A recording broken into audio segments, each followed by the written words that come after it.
Hello.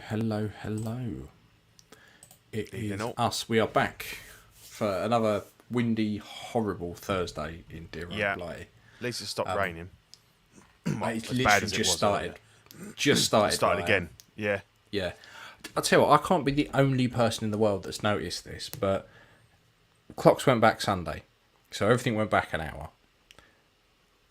Yep. Saturday at 5 o'clock, it was not that dark at say 6ish. Mm-hmm.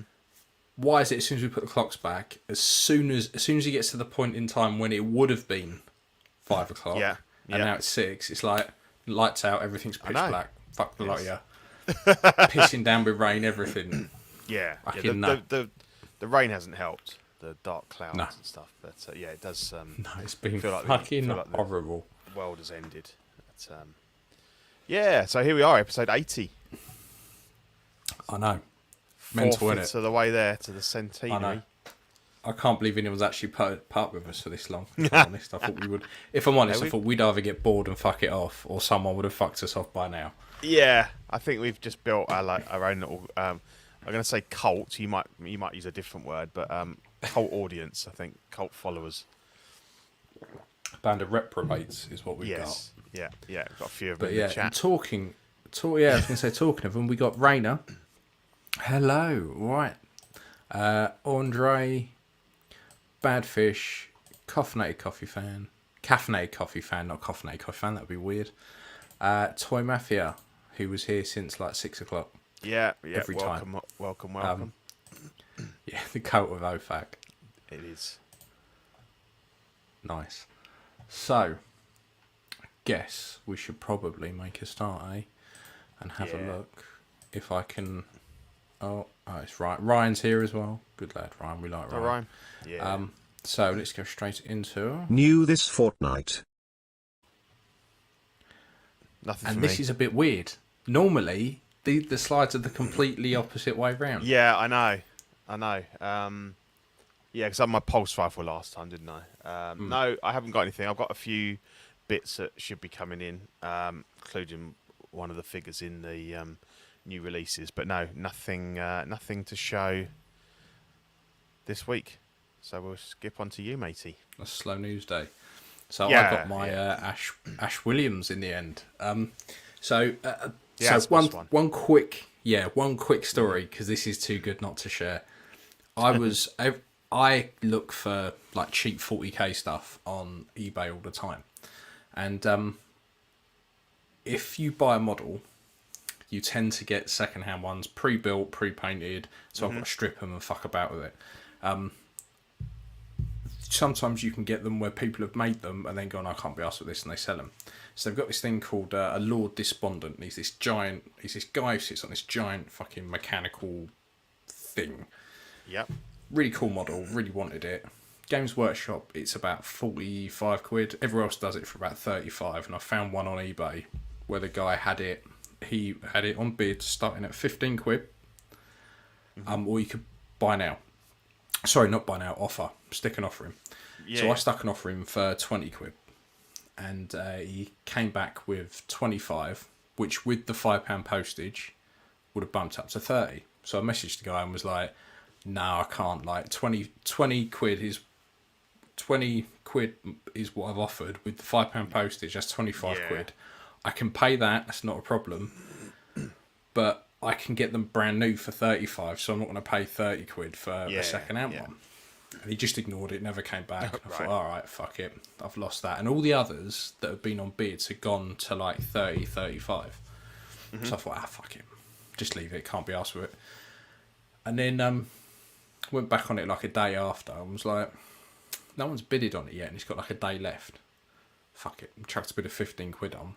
I thought, someone's going to outbid me. Like, no chance. They never did. So I ended up getting it for 15 quid plus the £5 postage, which brought it in just at 20 quid. And I was like, and he literally has dragged his heels about posting it. I got a message today going, I posted it. I'll update the tracking later. I was like, should have just accepted more for me. Yeah, exactly. That's the thing. He's shot himself in the foot.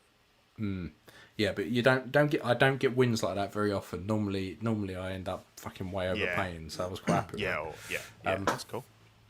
But I digress. So, as my sash, I had this on pre-order with the Good, the Bad, and the Robots, the Legendary Edition, which was going to come in at around 400 and something quid. We all saw the reviews. Yeah. Not worth 400 quid. No. I had to cancel it because I was like, I just can't. That's just too much. So I had I had about 80 quid of points on Sideshow. And I tried to apply them to an existing order. You're not allowed to do that. Nah. Because I was going to apply them to my dock. And they were like, no, can't do that. I was like, oh, fuck's sake.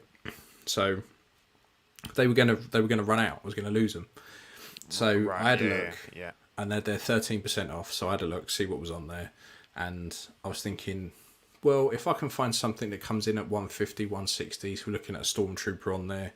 They normally sit around that.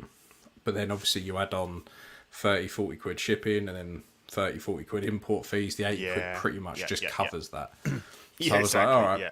Yeah. So I was like, all right, fine. I'll have a look through. And I was flicking through and then they had Ash, the normal edition. I thought, I could do with a little project. So I went in, 150. I thought, that's not too bad. Take the 80 quid off and then like add it back on because of postage and all of that. So in the end, this was about 120 quid shipped. And because such wood, so far, I've not had the DHL invoice land for the import. Normally, everything I've had where I select DHL, as soon as it hits the customs part, I get an email to say, you need to pay X amount, and then you can have your parcel. Right, before they'll deliver it. Yeah, that's how the last few, like Snowspeeder Luke and stuff like that worked. Yeah. So I was expecting, I ordered it Friday. I was expecting, I'll get it like it said, be with you kind of Tuesday-ish. And I thought, well, that's probably going to be more Wednesday by the time I pay the invoice and all that. And got home from work on Monday and it was sitting there. I was like, oh, fuck me, this is all right. And I opened it up and I was like, I'm glad I didn't pay full price. And I'm glad I didn't go the 400. Yeah. It's not a terrible figure, but it's almost like it's been made by people who have like. I'm going to pre-position this. I'm a big Evil Dead fan, so I can pick bits out that just fucking irritate me. It's almost like someone's taken the back of the VHS and gone, that's what it looks like, we'll do that. And it's like a little image like that big that you can't possibly make the details Yeah, out. there's loads of little bits where I'm like, for a start, he didn't have giant fucking...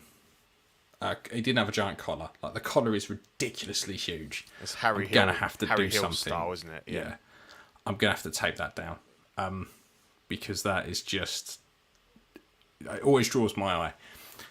The rest of the shirt's really nice, apart from the fact the popper is already coming undone. Yeah, you can even see that in the picture there. Yeah, you can just see the black popper. Yeah. Trousers are good. The boots are good. The paintwork's not great on the boots, so that needs redoing. They look a little bit bulbous at the toe, a little bit clown shoe, don't they? He almost because he wears like still kind of toe cap. Yeah. Ones. So they're accurate then, you'd say. The Sideshow ones are better. And if I'm honest, the Sideshow ones I swapped out anyway because they just looked a bit funny. I think this, because of the way these are painted, they're kind of emphasised a bit too much. Yeah. But on the whole, it's an alright figure. The paint app on the face is pretty flat. The sculpt's okay. Like, I think you can see Bruce Campbell in there, but it's a very stylised Bruce Campbell. Is that how it comes? You haven't repainted it? That's exactly how it comes. Are you going to repaint it, or...? Yeah. I'm going to repaint it. I might swap the body out. I need to do something about his bandaged hands. And is it? I mean, in the picture, the head sculpt looks a bit sort of stretched vertically. Is that just the image, or is it a little bit like that in? It's a little bit like that. Yeah. It's a little. So I've got a custom one coming to put on my other Ash. So I wanted this Ash to be a bit more from kind of the beginning half of the film, where he's just hacked his hand off and he's like shooting at it in the cabin. The hands they give you are really good. The book is fantastic. It's really good. Every single page is really inked. well, Asmus. Yeah. The Necronomicon is just, the pages are all there. You can flick through it. It's fantastic. The little he's sawn off hand is great, but it's a weird soft plastic. So it kind of loses some detail, like where the fingernail should be. Just wrap it in a bit of. Is it just a stump? Yeah, no, this is the actual hand on the floor. Oh, I see, the one on the floor. Off. Yeah. That piece that goes over his stump. So on the other ones I've done, I've just cut a piece of cloth and cut up some silver duct tape, which is what he uses, and just wrap it over. This is a piece that looks like it's loads of like white cloth. So that kind of caps over the end, similar to like Sideshow did with like Mace Windu and stuff, where you get the little bloody stump. That just kind of pegs on. And then the problem is the shirt, when he wraps his hand up, he's kind of wrapping it over the shirt. Right. They obviously don't do that because you're meant to be able to swap the shirts out. Yeah, of course. But the shotgun's pretty nice. That's pretty good. The hands are really well weathered as well. Like I wasn't expecting that, and they're quite soft plastic, so they're not like rubber, so they're not going to fuck up.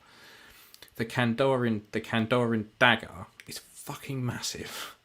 It's huge. Like it's probably like the size from like the tips of your fingers down to your forearm. It's absolutely massive. So I'm not sure if that's right or not. I don't remember it being quite that big, but I'm going to give it a repaint. I'm going to weather it up, see what I can do with it. How's the axe? Is it metal? That axe doesn't come with it. That's one. That's a metal axe I bought off of eBay and then bloodied up. Okay. But on the whole, I think for what I paid for it, it's okay. I wouldn't have wanted to pay full whack. And then so I've used my points. It's turned up. I opened the box and they've chucked in one of those. Do you know the books Sideshow do with the figure photography? Yeah, I never seen one in hand, but I think I know. Yeah. So the front cover's got Yoda fucking flipping someone into a wall. I got one of them in there that they said, "Oh, please enjoy this free gift." There was a £20 code in with the book, and then on the box there was, "Oh, have like 10% off of a fucking hot toy." And I was like, "Are you just chucked money at me and free shit when I've literally ordered one of the cheapest things on your website? But yet when I order something that's actually expensive, they don't give the steam off their piss." But it's it's attracting you back in, isn't it? Because they know that, particularly for the international customers, it's a tough time with the dollar being so strong. So they'd rather give you, that money off, which isn't really affecting them that bad. Because is it actually in pounds? Like it's a £20? No, is it? So it's 20. It was $25, which once you enter the code, it just comes up saying no, it's £20 and 33 pence or something. Yeah, I'd imagine it's possibly in respect to the fact that they might have seen their international orders drop with what's going on and everything. And if I'm honest, I think it's why they just get rid of stock that's sitting there. Like they must sit on hundreds of these books. Like I think every now and again they just fucking chuck them in. Yeah. Particularly with it being Spooktober as well, because that was with 13% off as well. So but then it came with all the wrong stickers on. So they give you that little Evil Dead poster that's sitting behind that you can just see. On the back of that, there's this thing from Asmus, like an apology saying, "Oh, we're going to do better next time. Please accept these stickers." Right, okay. But the stickers they give you are so sticky. The moment they touch something, that's it. They're on forever. Really? They're never coming off. Yeah. Yeah, because I stuck it on a little bit. It? Yeah, that's it. They missed the eye. I was like, fuck. As soon as it touched the front of the stand, I was like, oh no, that needs to be a little bit level. I was like, oh fuck's sake. Thing is, what I don't understand is that I know Asmus have their bashers and people say that everything they do is shit, but I don't agree with that. I think their Lord of the Rings stuff is very good. Some of the head sculpts have not been perfect, but I think they've done as good a job as anybody else. You know, InArt not included because they've obviously haven't released anything yet. So it just surprises me how they managed to fuck up so much on this figure. When the Lord of the Rings clearly has a lot of, you know, like it or lump it, they put a lot of care into it. They do their research. Yeah, but I get the impression they're proper fans of Lord of the Rings. Whereas I don't think for a second they've got a load of people sitting there who are absolutely mental over the Evil Dead. Like, I was well happy when they got the license. Now they've got the license and I've seen what they've released. I'm like, I can't see them releasing anything else. And if they did, yeah, I wouldn't really want it. No, what else are they? And the thing is, there's not really... Most of the stuff that's come out is just Ash, isn't it? It's just multiple versions of Ash. It's all, yeah. Yeah. It's a bit, it's a bit like indie. Yeah. There are some other characters you can have, and I've got a few, but it's very much about this one man, and you can have the different versions. But yeah, see, there's some really iconic stuff that you could do. You could do a Henrietta, but that really would rely on like Ash selling well for them to do a full blown Henrietta. Well, they did the head of the Henry, and they couldn't even bother to put hair on some of them. Yeah, exactly. And the paint apps weren't great. Yeah. So, there's other stuff they can do. So there's some, the different Deadites you could do. Like Ed and stuff like that. He's, there's some there that you could do. Yeah, but as you say, it starts getting very niche, doesn't it? Niche. I mean, Lord of the Rings has got a huge, following of like 90 years worth of fandom and stuff as well. Whereas as cool as the Evil Dead is, it's a smaller, still they're very sort of cult films. So it's difficult to see. Maybe they got the license cheap or something. Compared to Lord of the Rings, it would have been. Have you seen the? There's a really nice steelbook coming out. Evil Dead 2, new one. It's like a playing card. Oh, okay. No, I've not seen it. Really nice. Yeah, have a look for it. I think it's coming out soon. But it looks really nice. I mean, obviously, there's a limit to how many versions of the things you want to buy in that, but it's a really, it's like a playing card design. It looks really cool. Be a nice backdrop for a figure, probably. But it just popped. Well, on Facebook today. I've got. I used to collect like steelbooks and stuff like that, and then I must admit, since just buying stuff digitally, I've just not bothered. Like, I just find it easier just to buy a digital version. And then I buy the odd one here and there, but like for 4K, because I buy 4K now, I won't buy 4K steelbook. You're looking at £35. It's not, it's not cheap. It's not cheap. It's got to be something you really want to keep. So I mean, I picked up the Jurassic World Dominion only because I got all the others on 4K. So I wanted to just finish that out, but it's a lot of money really to be paying out for one film. Things it gets like that though, like you kind of, if a franchise has kind of like 2 or 3 decent films, you kind of then go, I'll have to get the next one just to finish it off. Yeah, I know. Films like shit. Yes, I mean, at least they've all been pretty good. There's ups and downs, but there's not an awful movie in those 6 movies, I don't think. No, they're all watchable.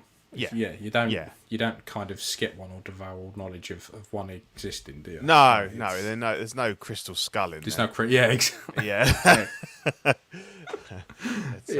So it's it is what it is. But no, it looks alright. Yeah. Cool. I'll try and do some bits and pieces to it at the weekend and see what I can do with it. Nice. Cool. So look, let's have a look at new releases.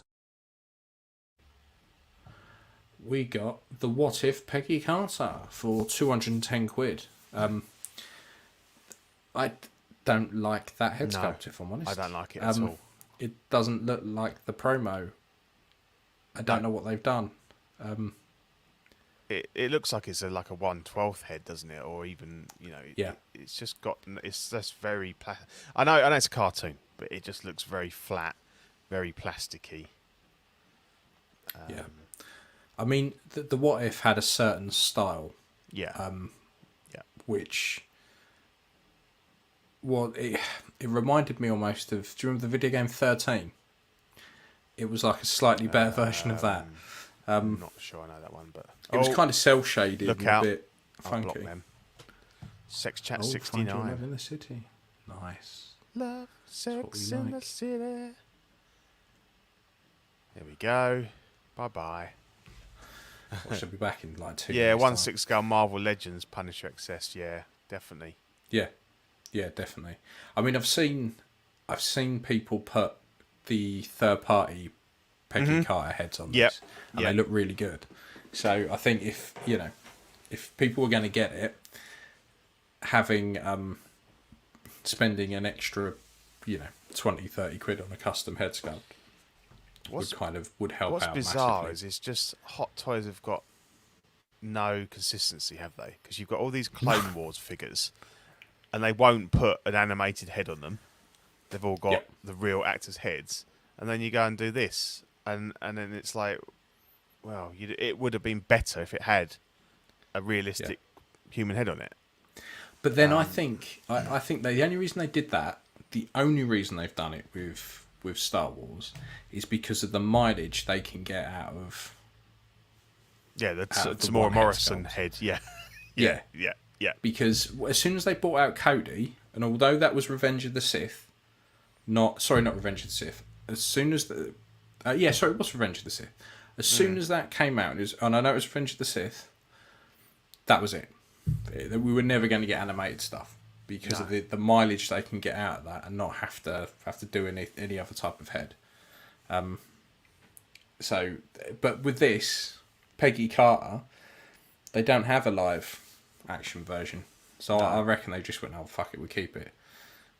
And plus, they're all there'd be quite a lot of tweaking of existing sculpts as opposed to just being able to like pump the same one out over and over again. Yeah. See, I think this is heading for bargain basement. I think this will be.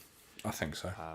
There's not really anything I like about it. I think the shield looks really small. I don't know that's whether that's screen accurate or not, but it looks like it's like needs to be half as big again. Yeah. It's tiny, isn't it? There's no. I don't want to sound crass, but she's got very flat chest. It doesn't look like it. It looks like a male body almost. It's not. If you took that head off and you put a male head on there, you wouldn't. No one would. No, that looks weird. Which again just seems really lazy. Yeah, definitely. It's a lot of bits that just don't work for me. I think it's very strange. So I think I mean, hats off to you if you're a big enough fan of the What If and you're going to collect some of those figures. But yeah, it's definitely quite a weak release, I would say. Yeah, it's not the best thing they've done, is it? Yeah, look, we've got Scott Bradley watching live. Welcome, Scott. Nice to see you, mate. Hello. Almost went a bit George Takei there. Yeah. I think punches. I think Hot Toys should sell animated figures a lot cheaper than that. Yeah, because of this figure, it's not. I don't know because figure. how much monetary value are you putting on the paint? Because really, that's the only difference. Yeah. I don't get. I suppose some of the sculpting needs to be embellished a bit, but if you're sculpting a realistic head or you're sculpting an animated head, there's still a lot of effort that goes into that. The paint apps aren't going to be as good because you don't have to go into as much detail. But I've always thought it's funny when people say that, because there's still quite a lot of effort, resources that go into it. I think it's just maybe it's a natural human thing that you think that a lot of the value in these figures mostly is how good that head sculpt is. And that can sell you a figure even if some of the other bits aren't perfect. Oh yeah. So I think with this, it's more difficult. So you look at it more objectively, I think, because the likeness is just a bit. You're not matching it to anything in particular. Yeah, it might look like the cartoon, but that's there's a lot of leeway there with an animated face. And yeah, I think it just unfortunately just comes across as Punisher said, a scaled up Marvel legend. Yeah. And and they're 20-25 quid figures, aren't they? I mean, I would say, Punch says they don't have to pay for actors' likenesses. No, but you still have to pay for the character's likeness. You're just not paying an actor, it's probably a you're little paying bit cheaper. Yeah. a studio. So Yeah. I'm not even going to pretend to know which one's more expensive, but it's why. I mean, look at McFarlane kicking off about Spawn. Yeah. They're pissed off because they're using their character's likeness. Like, you still have to pay something, but I just don't know how much it is. Lane's come in. Got stuck in meetings all day. Just missed most of this. Well, you haven't, because we've only been going for 20 minutes. So you're only just getting into the meat and potatoes, Lane. So you're most welcome. Most welcome. We'll talk about InArt Aragorn later, Scott. Actually, if we're talking about licenses, this next one, likenesses, this next one would be a good point then. Why is this one not cheaper? There's no likeness. Yeah. Boba Fett, no likeness. It's a helmet. Yeah. But so the Mandalorian with a swoop bike is 205 with the swoop. Yeah, bike. because it's just a swoop bike on its own. There isn't a 2-pack. There isn't a set with. Oh, okay. I always thought there was a 2-pack and there was a single pack. No, there isn't. Right. So this is the Chrome Mando that you've got, and they've just stuck it on the thing. No, it's just a bike on its own. So right. Yeah, it's very much like they. It's weird because obviously with the Blurg came with a re-release of the Durasteel Mando, but this is a standalone piece. I suppose they figured that most people no one would buy it because people they've either got Chrome. this figure or they're waiting for the shiny chrome one, which must be coming fairly soon. It's due for. I think the swoop bike looks cool, but it's a lot. It's a lot of money for something that's only in one episode, one and a half episodes, maybe. It's blown up. Yeah, I mean, I like it. The swoop bike's cool. I've got files to print a 6 scale one. Mm-hmm. But if 205 quid isn't too bad, but then you've got postage and stuff on top of that. Yeah. So I mean, if you get one for about 150, they walk out the door, people would love it. But 205 is just a little because everyone's always on about wanting vehicles and stuff like that. But there's not a lot of vehicle to this. I mean, that picture on the right, it looks like the paint job and stuff looks really good on it. It looks really well weathered, and it looks very like proper Problem metal. is, So when people say about vehicles, it's always the bigger stuff. Bikes are never that popular. No. Because bikes are a funny size. Like, you can either just about get them in a detoff, or you stick them in something like that. Lane. Got one question. Do you think the swoop bike's worth getting without having Mando yet? I'm considering getting by myself. Depends who you're going to pose it with. Yeah, I would. You could stick your Cobb Vanth on it if you're getting him. Or, stick IG on it? Yeah, definitely. Yeah. I think you've got to have someone that would go on it, that would work going on it, but obviously, it is a standalone. If you plan to get a Mando, you're going to spend 205 now, or probably a little bit more later, but it's not the type of thing I can envision selling out. No. Oh, that Mando on the right-hand side looks really weathered. Like, compared to the other photo on the left. Like the helmet's really pitted and the chest armor's really pitted. Yeah, it's probably a filter, because these are the blogger photos. So, so I'm definitely hoping that the Chrome Mando's round the corner, because I've got that on pre-order. I don't know if I'm keeping it yet or not, but eager to see it in hand, see how the head sculpt looks. Yeah, yet another thing for the Mando. Mando's had so much love from Hot Toys. It's got more figures than any of the OG trilogy probably put together. There's been a fair bit. It was funny because OG Mando came out, and then that was it for ages. Mm-hmm. And then all of a sudden, it seems like there's a steady trickle.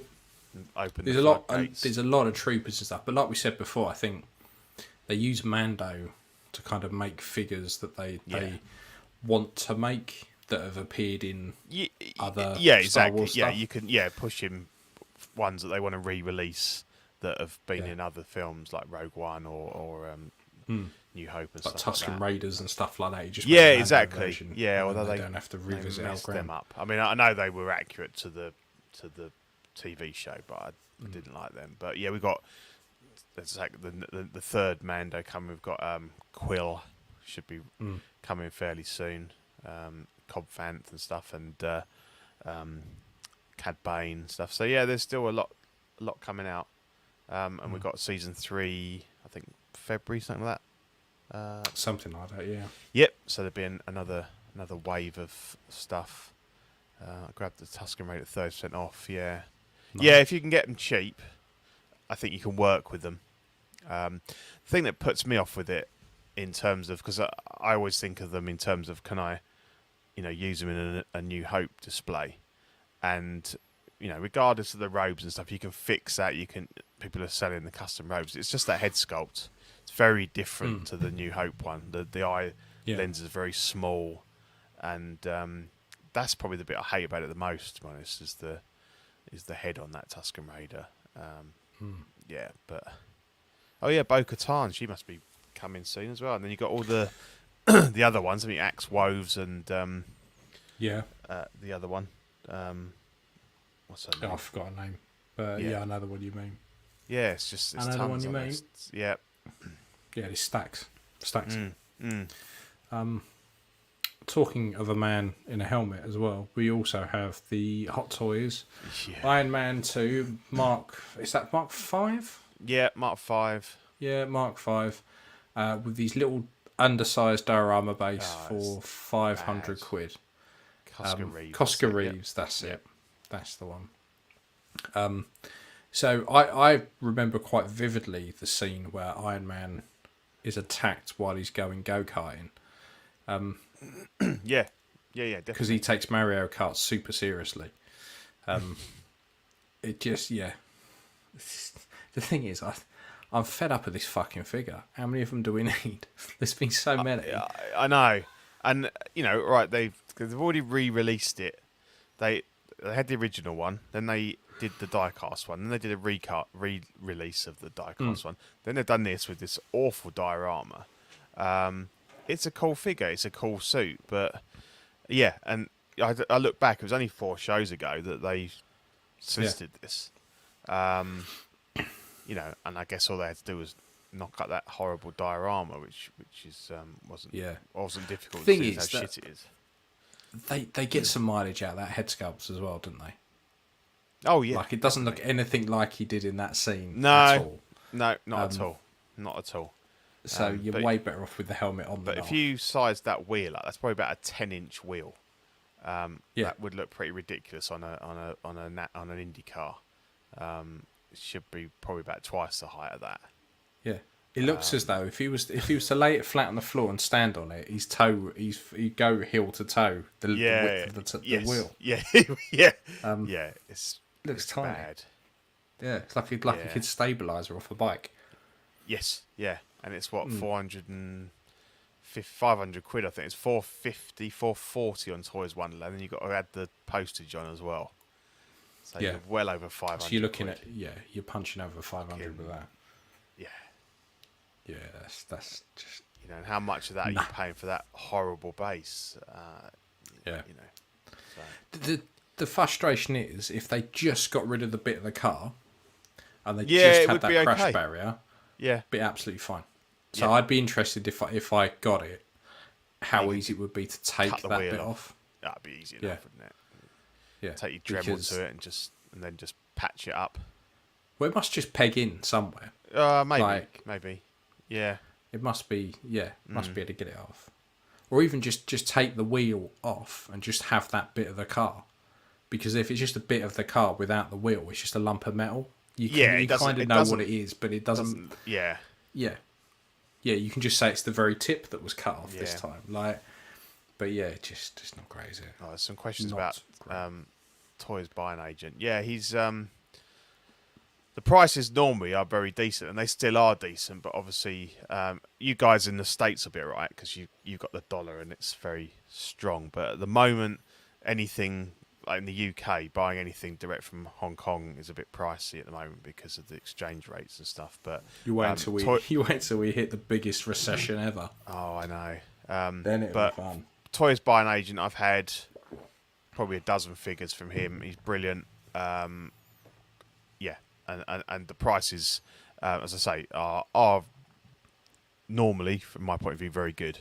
But obviously, it's a bit of a struggle at the moment. But buy. I just wish he'd spend a bit more time on his website. Yeah, I know. Because his website is super basic. Yeah, but then he got taken down by Sideshow, didn't he, for a bit? So he had to stop using any official photos. So all of the but it's not even that. It's just the. Oh, layout. I know. It is. Really it's just basic, the layout. but like it does the bit at the top that goes like, oh, if you're spending this amount, apply this code. If you're how about you just do that at checkout for me, so I don't have to. Yeah, I know what you mean. I know what you mean. Or do what every other website does. As soon as I change my currency, it just applies it to all the prices. Don't then make me convert it in the top corner. Yeah, that's the only thing that ever puts me off is because I'm quite lazy. I go, fucking too much hard work. I'll go somewhere else. It is a bit, but I say it was always my go-to, and I think if you're buying something in stock, you're fine because obviously you're going to expect to pay it all up front anyway. But when he switched from doing like a 20% deposit to 50%, then I got a bit.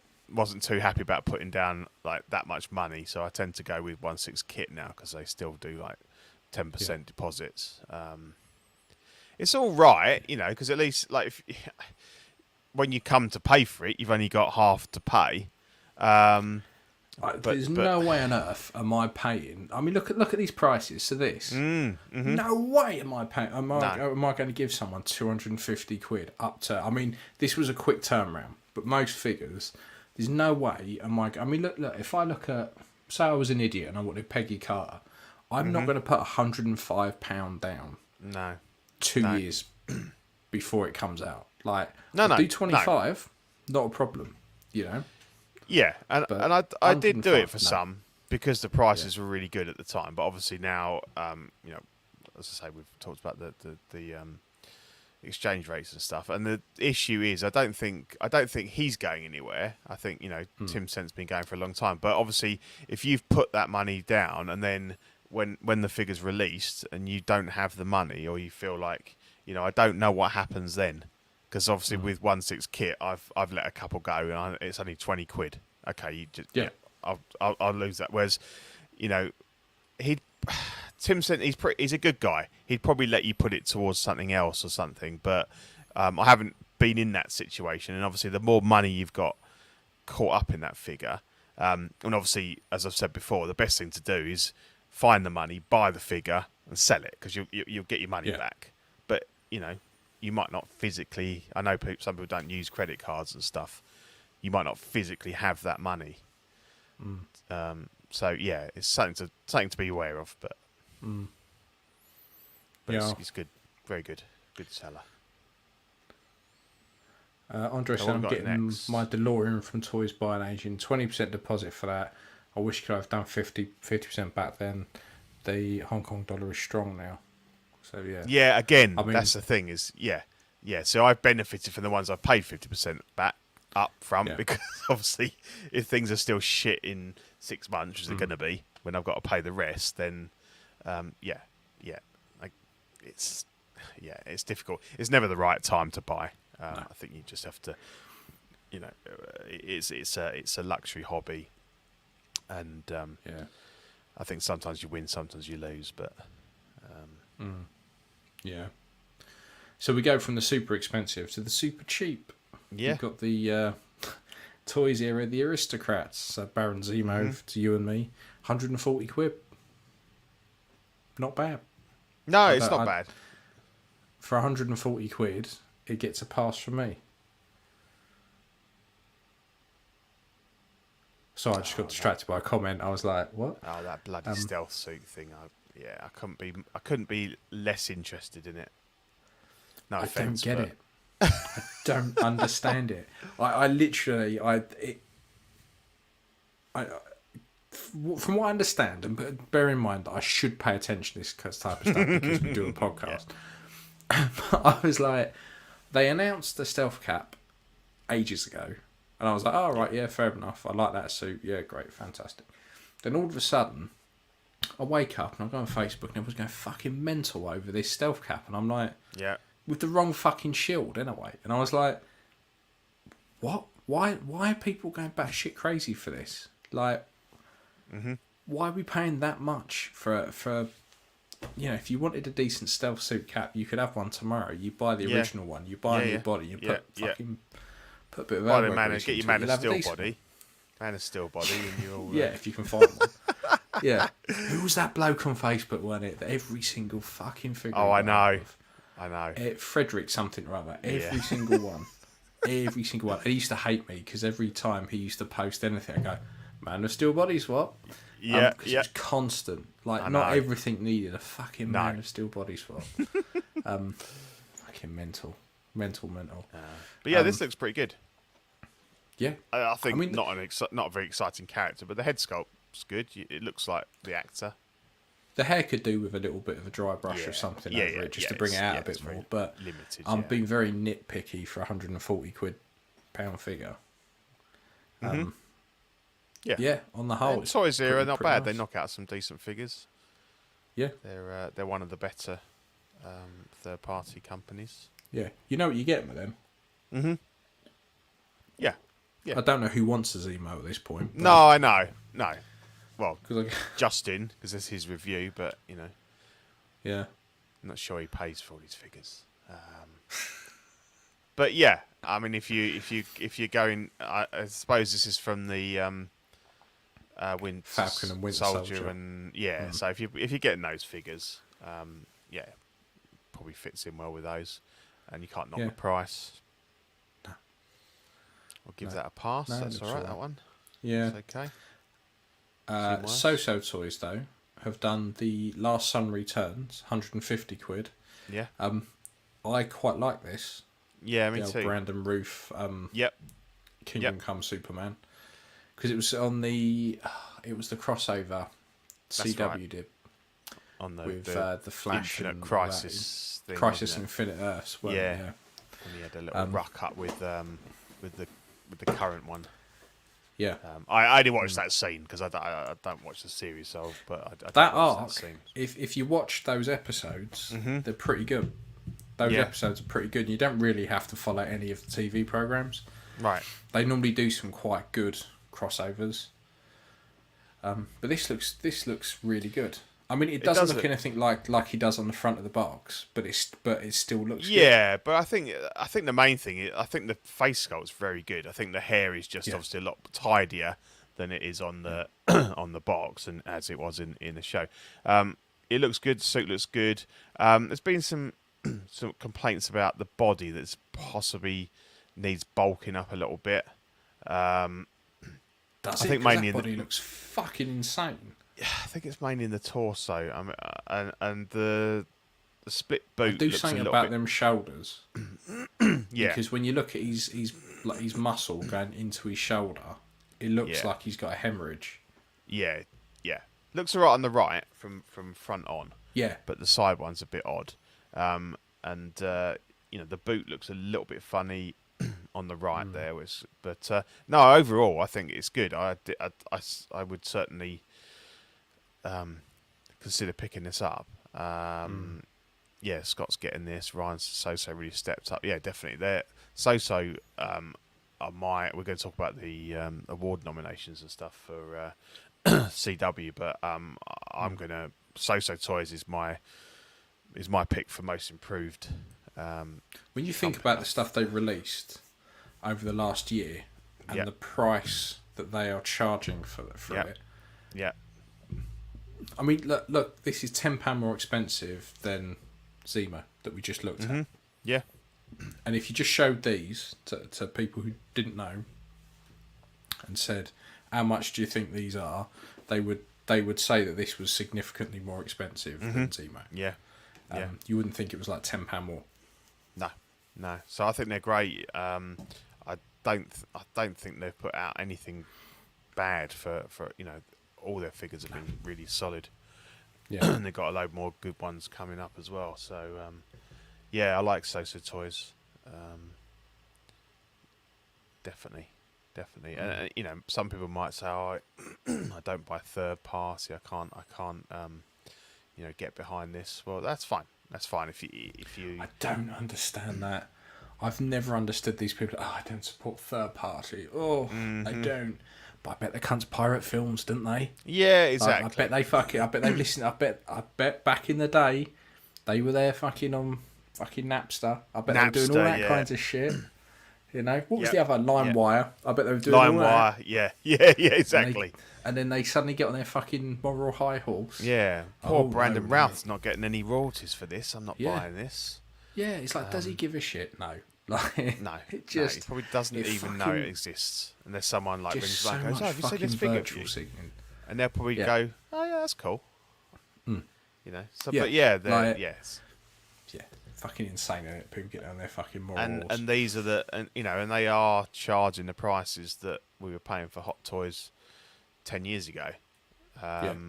So they've got a massive place in the market with the way things are at the moment. I wonder why it's taken so long to release Homelander. I don't know, because their Starlight looks really good as well. Well, definitely compared to the official Star Race one, which is fucking terrible and really expensive. Yeah, Star Race. Star Race annoy me because they've got really good sculptors. And they, you see the renders, like, that looks really good, and then it just gets fucked by the time it gets released, and it's like, how the fuck? How have you done that? Like the best one they did was their McGonagall. Right, the render looked fantastic. The sculptor shared it and it looked really good. And then the figure came out and it was like, what the fuck is that? What have you done? Was it just paint or just didn't come out? No, it was the sculpts as well. They just didn't. They just completely fucked it. Which is odd, because I think some of their best stuff and some of their only decent stuff was some of the Harry Potter stuff. I think the original 3 kids were really well done. And some of that stuff, I think they started to slip off. Was really good. Yeah, I think they started to slip later on, and it's sort of infected all of their figures now. But we've got So Toys, Cajun Card Dealer, the Green Menace that I've got, the Billy Butcher. So much good stuff they've done. They're really good. I can't fault them. No, this is a good figure like this. And then we've got Alpha, the Chosen One. This is just so bad. It's saying that bits are bad. Yeah. So this is 160 quid. It comes with 2 head sculpts, doesn't it? A good and a bad one. It does. Right. Yeah. So before you shit on it too about much, this, apart from the hair. Yeah. Exactly. To be honest, I was tempted. If I had a spare 160, I would probably get it just to see what it's like. And just to take that hair off. Well, that's the thing. That's exactly what I'm doing. I'm going to be doing. So I've got it on the way. I should have it in the next few days. I like the fact you've got 2 head sculpts, so you can swap out. And I've always fancied getting an Anakin, but I wouldn't pay the ridiculous prices that the Hot Toys ones go for. The hair is bad. There's far too much of it. It's that horrible doll hair. But the first thing I'm doing is taking that off and putting some Tibetan lamb's wool hair on there. and it shouldn't be too bad. It'd be interesting to see whether there's actually any sort of seam in there that the hair's going into, which will make it easier. I might even make one if there isn't one, because if you've got a little seam that you can feed the hair into, it makes it a lot easier. Yeah, I think the outfit looks okay, to be honest. I have got some leather, so if I don't like the sort of the over tabard, I'll make one from some leather. Yeah. Yeah. Yeah, I mean, so to be fair, the tabard looks good. It all looks pretty good. It's only the hair. It's probably got a horrible body on it. I'll probably do a body swap. Sort that out. And interestingly, it's like we were talking about them on the last show, I think, the one before, and I'd not heard The of little LED sabers. Yeah, the light up sabers, the little batteries. Although not a great design, because to turn them off, you have to take the battery out. There's no switch. You push it in, and it locates and it switches on. Put the bottom on, and you pose them. But if you want to turn it off, you then got to take it off, take the battery out. I like it. It's a good good way of doing it. But I'll probably sell those sabers, because I'll be doing. I've got. So I take it the Dooku's one, they've just made that with a straight handle instead of it curved like it should be. Which is a shame, because stops becoming Dooku saber then, doesn't it? Yeah, exactly. Because I've got tons of the Anakin ones. I've already got a CCFL one done ready for him, but the Dooku one, I would have done. I mean, if it's in his hand, you're not necessarily going to notice it, but that is the thing about Dooku's. It's quite iconic, isn't it? Yeah, it is iconic. Yeah, I was going to actually see if you could find a file to print me one. I'm sure there's 1-to-1 ones, but scaling it. Yeah, because I would like to have him. I thought about, because I won't pay the prices for Dooku as well. I was thinking of getting one of the knockoff head sculpts, and then cauterizing the neck, and then having him with the two. Over the head with the two. Because the Dooku sculpts are pretty cheap. You can get them 10 a penny. And to be fair, you can get Anakin sculpts dirt cheap. Yeah, I know. Well. Yeah, I don't actually think the head on this. It looks like a recast of the Hot Toys. I think it's just the hair makes it look really bad. But I think once that's off, because the Hot Toys head the hair on that comes in 3 pieces. Mm-hmm. So when you get it, it will kind of have, if you got a knockoff one, it would have like a divot out the back and on the sides. But yeah. So I'll hopefully have this in the next few days, and it'll be a project. But I think for the money, I think I can make it look pretty good once the hair's sorted out. And so if you have it with the hood up, you kind of negate a lot of that anyway. And, I just don't know when they all sat there and went, should we just do rooted hair on it? They should just gone, nah, we just do sculpted, it'd be fine. People are screaming out for an Anakin anyway. If it had sculpted hair, people exactly. Yeah. I mean, me, people are buying it like this, so like there's a market there. But it's just a bit of a funny one. So we'll see. I'll see what I make of it. Obviously, you don't get as much stuff as you get with Hot Toys, but it's only really the robotic arm, I think, is the major thing.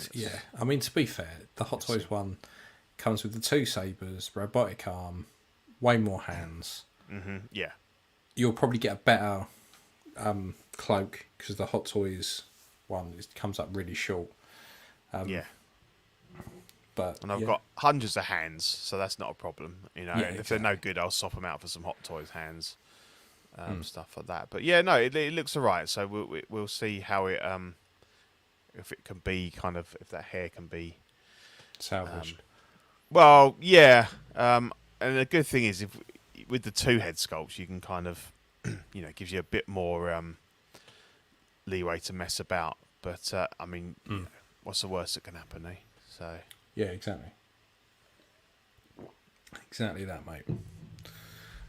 So. What else we got? We have the Dotty Man. Yeah. So this is Thunder Toys Mr. Dots. 170 quid. I like the way you get a laser pen Yeah. Which is pretty cool. It is cool. Yeah, I quite like this. I quite liked his character, to be fair, and I like the way they've given you the little cat that that the actor adopted. Befriended on set or something, wasn't it? Yeah. He befriended it, then adopted it, so he took it home with him. Yeah. So that's a little black light because it shines up the second head sculpt. Okay. It makes the dots glow up. I don't think it's particularly effective. I was watching Big Brader's video on it. That's what these screen caps are from. But it works a little bit. It kind of works, but yeah, I quite like it. I like some of the Thunder Toys are doing all right. Like Thunder Toys have done pretty well lately. So yeah. I mean, the thing is, I haven't got a lot of Suicide Squad stuff at all. No. It would be a weird one to start with. Yeah, but, definitely. But if you want him, it looks like a pretty decent representation of the character. Yeah, it looks like the actor. So yeah, so pretty good. Look, let's go straight into the meat and potatoes of the affair. Coming soon. Boom. We have the Green Goblin upgraded suit with a sculpt that will haunt your nightmares. Definitely. So this is £355 at Q4 2023 to Q1 2024. So got a bit of a long wait. Gives you plenty of time to stop caring before it comes out. I like this. I think this. William Dafoe is a really fucking scary face anyway. He is, and they've proper captured it. So I quite like the sculpt. That scared the shit out of you when you come into your collection room at night, and that's grinning. You hear a little laugh in the background, and what's that? And you look round, and he's there, just that light in that cube. Yeah, yeah, that is really good. Yeah. I'm not bored of it. I'm just fucking knackered. Yeah. No, I like this. I think I like the glider. I think his costume's pretty cool. His burnt hoodie thing needs a bit of weathering. It's a bit too clean. It's like someone's gone out with a pair of scissors rather than being burnt to bits. Yeah, just take a lighter to it and actually get some proper burners on the edges and But on the whole, it's an excellent release. Just 355 quid is a little bit too expensive for me. Yeah. Although you are getting the glider, so it isn't like it's 355. Yeah, and it lights up and everything. So, another feature I won't ever use. But well, I know you don't like a light up feature. That's it's because I'm lazy. It's because I'm absolutely lazy. I can't be asked to run any wiring, and I can't be asked to take a figure apart. That's the thing. I mean, I only do it if I can wire them up. And that is grief as well. But obviously, once it's done, it's all right. But I like the way this man thinks. Would be a great sculpture. I've seen people do it with a couple of knockoff ones that did are a custom pretty good. paint on that. That would look really good. I don't know if he's ever actually been considered for the Joker. I know a lot of people talk about it and say his name always comes up. Yeah. But he would be exceptionally good because he looks very, very much like the Joker from The Dark Knight Returns. Mm-hmm. You get that man. Yeah, he does. Yeah, you're right. Yeah, bang on. Yes. Yeah, definitely. Bang on. I can't ever see them making a live action version of that. It's too odd, isn't it? With the whatever they are, the pointy nipples. Yeah. Pointy mutant nipples. Yeah. Yeah. Not sure would be how that very translate to. But the animated one's really good. But no, this is good. This is cool, and I think they've really. I think if you wanted to, put together a banging No Way Home collection, then Hot Toys has delivered on all the villains and stuff. To be fair, they were always Ganu with that. Yeah, it's by far been the biggest Marvel thing of recent times. Of recent times. Oh, it's huge. Yeah. Why am I saying recent times? I don't know. Yeah. We've had films in the last 10 years. It's not like, back in Victorian times, we only had Thanos. I'm very tired. You'll have to forgive me. No, it did. It did Now very well. this- It came out at a very good time. It came out when the COVID stuff was just being lifted, around the world, and the people were going back to the cinemas and everything. I think it's what people wanted, and it came at the right time, and it went massive. And there's a good bunch of, like, we talk about certain films, like who else would you have? I mean, this has got everybody. Yeah. It was the perfect storm because, like you said, you had all the COVID stuff, and then you had that. It's got that perfect dose of like nostalgia because people put the Raimi stuff really high up there. Mm-hmm. So bringing all of that back really helped. People loved it. So it was great. Yeah, very good. It was awesome. So while we're on the Marvel train, we have the Hot Toys I Am Groot for 230 quid. That's right, 230 quid. Yes. Yeah. Out Q3 to 4 2023. So this is from the little shorts they've got on Disney Plus at the moment. Yeah. Like 5 minutes a pop. Watched them with my boy. They're quite funny. They're they're good. okay. But at no point did I ever sit there watching them thinking I'd really like a Groot. I'd really like one of these. Particularly the weird fucking porno Groot on the left-hand side there. Yeah. 230 quid. Yeah, I know. He's life size though. He's a 1-to-1 scale. He's only going to be that fucking big. He's 28 centimeters, so he's the same as it's the same size as a 1/6 scale figure. Yeah, it's just nope, not for me. Yeah, I know people like Groot, but I'm a bit bored. The shorts were okay, but yeah, I don't know. I'm not the biggest Groot fan, and it's an odd one because it doesn't look like a kids would love it, but it doesn't look like a sort of an adult collectible that you'd pay 230 quid for. No. And how often you're going to be changing around all the bits of foliage and stuff, and people wouldn't I think most people as well wouldn't really they'd know it was Groot, but they wouldn't know what it was from. Yeah. No one's going to walk in and go, that's the when he put a load of moss on him in that 5-minute short. Yeah. Yeah. I mean, you wouldn't. Yeah. I fair enough if you wanted him out on the table and you were playing around with him and swatching him about, but I don't know. It's not one that you'd kind of go, yeah, that's the look I want, and I don't know. But it's weird, and I don't know how deluxe version. Right, he's got pajamas, so you can put them on. But what the fuck is the sort of hologrammy guy? Is that a separate figure? I think so, but I can't remember what it. Yeah. After watching them, I can't remember what that bit, which one that's from. No, it's got to be a separate figure because you can't. That's not like a fucking skin, is it? No. Yeah. Odd. Yeah. Odd one. Very odd. Very. But those Groots sold alright before, I think. So. People love them. They'll probably sell, won't they? People love Groot and they love Grogu. So. Yeah. Next up, we've got the old man costume set at 90 quid at Q1 2023.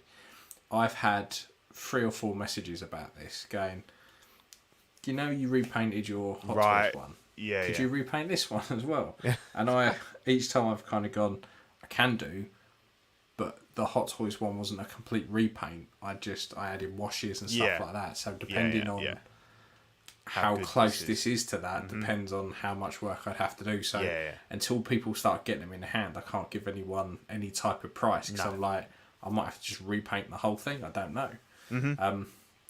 But fucking 90 quid, well worth a punt. Like, definitely, well worth it. Definitely. And I'm so surprised it's taken this long. Yeah, because the price of this figure's gone through the roof. I sold off the throne separately last year for about 200 quid. But I mean, you see these go for like 500 quid with the throne, or easily 300 with the figure on its own. And it's a very basic figure, really. The head sculpt's good, but as you say, it's not got the best paint job on it, the Hot Toys one. They rely on that hood Yeah. casting shadow. Yeah. So as soon as that hood's not up, or as soon as you put them in a display where the lights are coming at it, it just becomes really washed out. Yeah. No, this is cool. To me, I've always said it's like they got halfway through painting it and just went that. Yeah, I went that'd do. Leave it. And with this, you could just you could either go with a 20 quid knockoff body. You don't need anything special. You're not going to see it underneath there. So for 110 quid, you got hopefully you got a decent figure. If the head sculpt's all right. Yeah. Really, that's cool. for 90 like quid, that. you just get the head repainted. You still come in cheaper than you are. Yeah, oh yeah. If you buy a Hot Toys one. Yeah. I'd be tempted to pick one of these up just so I've got a second Emperor to put with like Vader and that. So I've got him in the throne room in the chair, and I've got to have another one.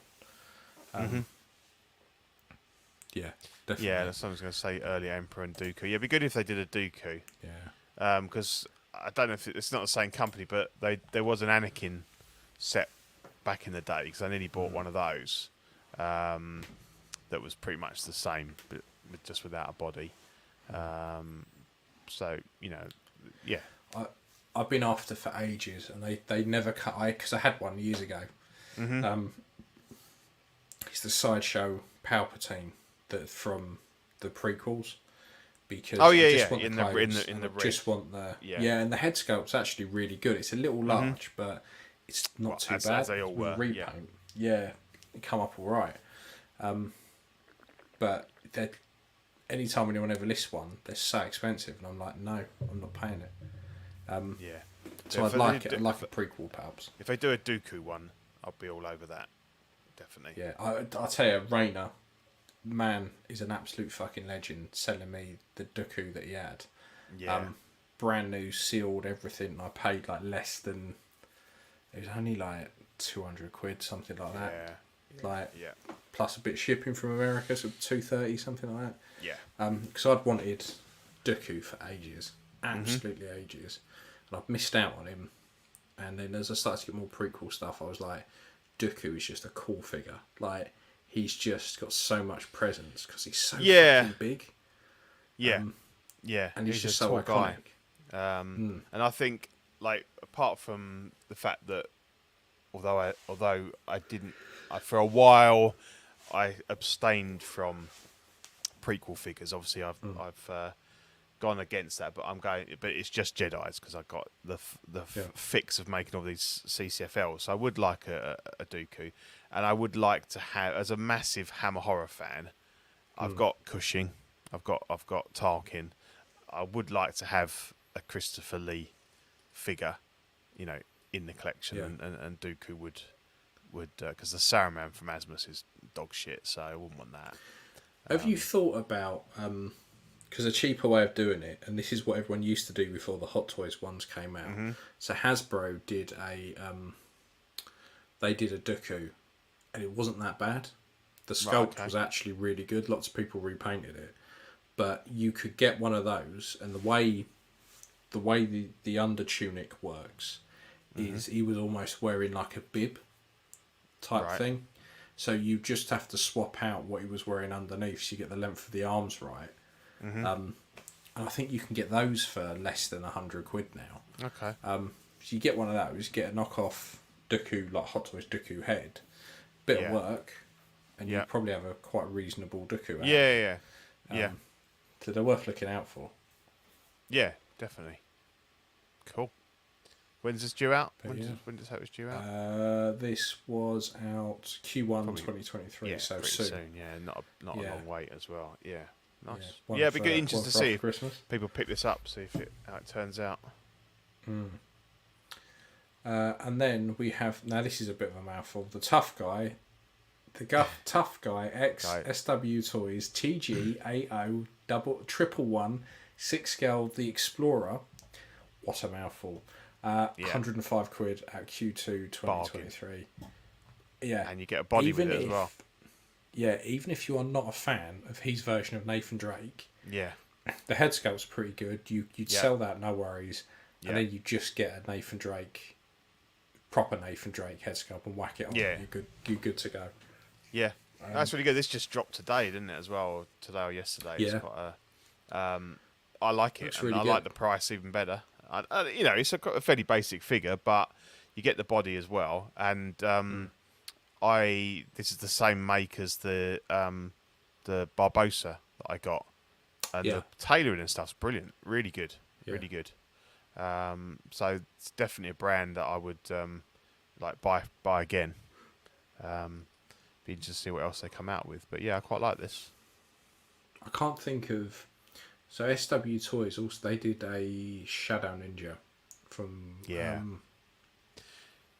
Batman, which was pretty good.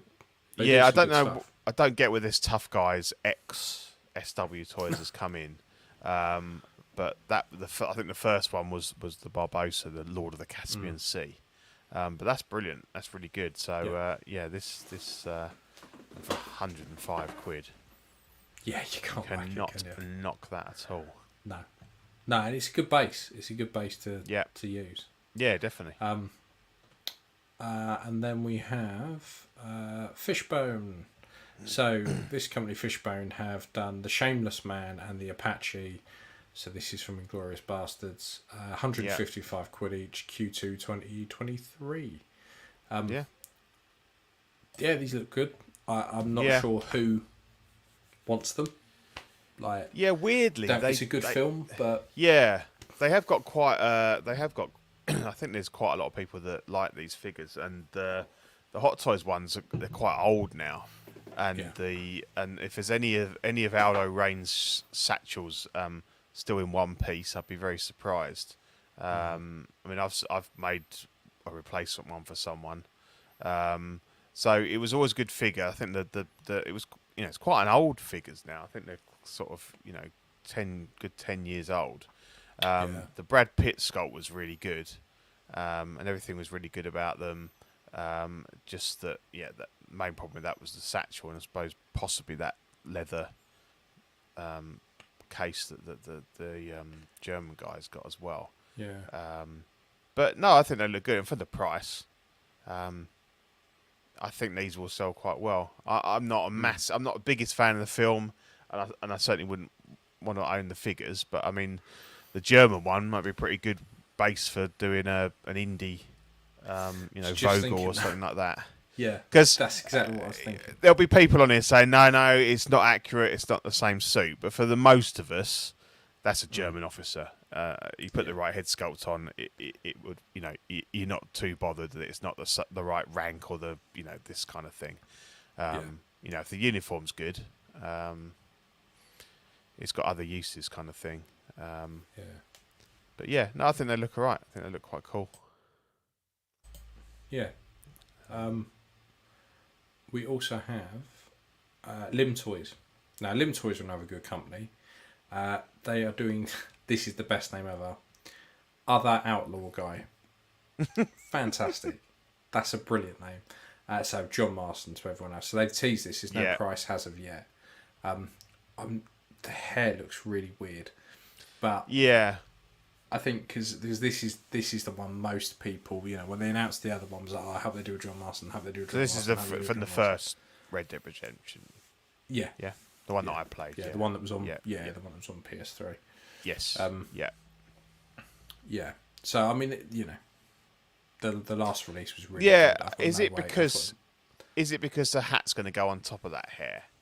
Is it? It looks a little bit like what they did with the Indy with the DX05, where you had the separate hair piece, where obviously the idea was the hat went on top of it. But if you had it without the hat on, it looked ridiculous. It looked like a pinhead kind of thing. Yeah. So it's almost like that. It almost looks like, there should be a poofier hair if you're not having the hat on. So maybe that's something like that. But it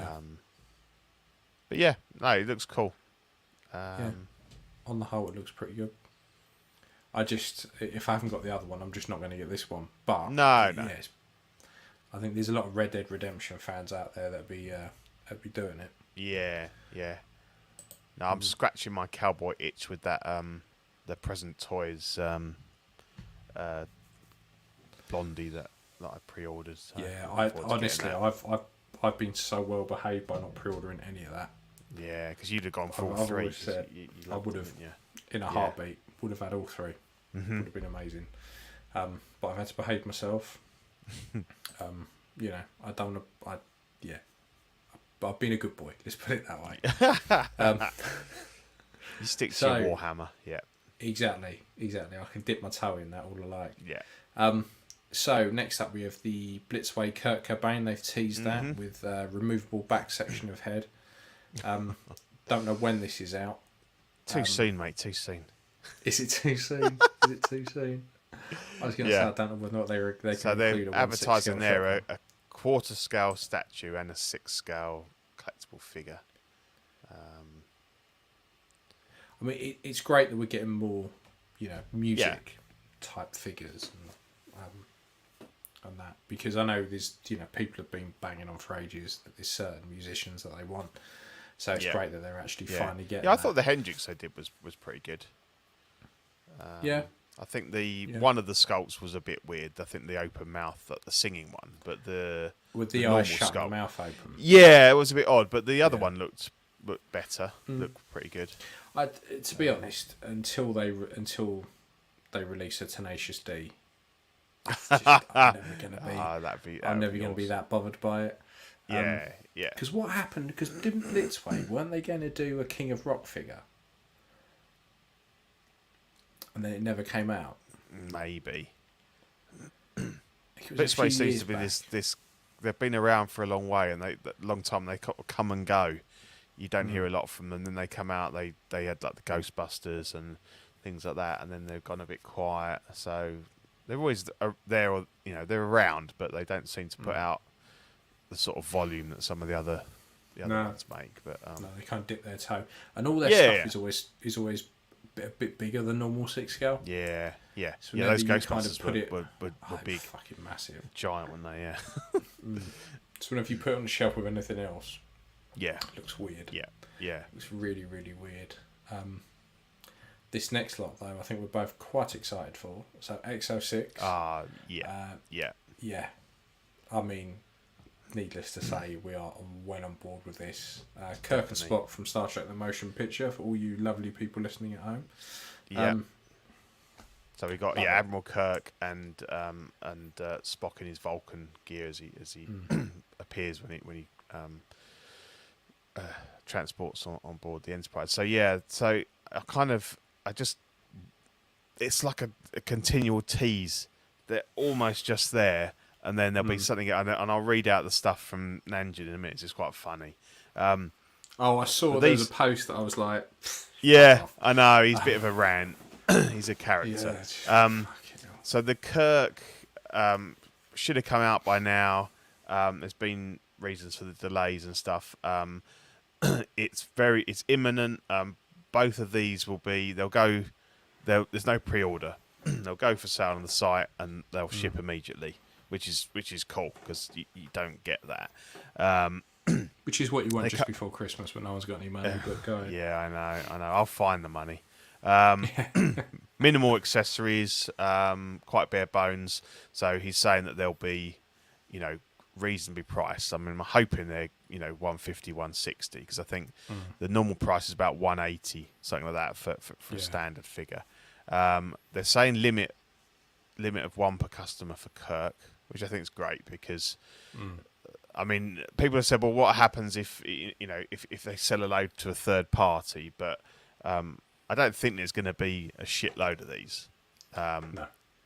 So, because they were done as like filler jobs, although I think Spock ended up being a bit of a nightmare because they had to farm him out and stuff. But I mean, of the sculpts, the Spock one is the stronger one, I think. The Kirk, I like it, but I think the Spock one is just perfect. Like that one on the far right, it's just perfect, to be honest.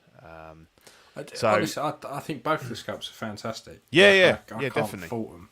But no. I think they're both great. Yeah, and they've teased the bones as well, so hopefully they'll complete the trio for there, and then obviously Rother Khan ones will be coming as well. But I keep saying that I for me it's original characters, and I've been itching to to buy an Exo 6 figure, and this will be the first one. So yeah, so basically, Nanjing put a few posts. So he's put, we've got tentative shipping dates. Need to confirm a few things, and we'll send out final invoice for Cisco Standard Edition. Follow with ordering information for TMP Kirk and Spock. So basically, the next figure to release will be Cisco Standard version. Then hopefully Kirk, and as I say, it's going to go up for order, getting quick, because when they're gone, and they should ship immediately.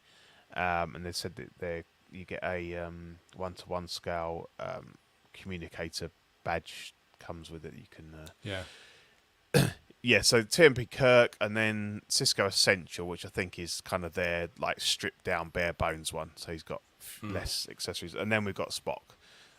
Will take a month. No pre-order for TMP. They'll be in stock for immediate purchase until sold out. Not only will the TMP releases won't break your bank, we've prearranged with fans to include this beautiful TMP Starfleet Delta as part of our TMP releases, thereby adding value to this collection. You can attach them to the stands, apparently.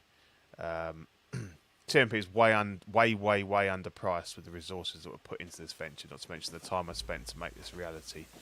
Might be easy for you, it wasn't for me. Lots of sacrifice, lots of headaches, lots of sleepless nights, lots of humiliation, and lots of disgraces to have this done.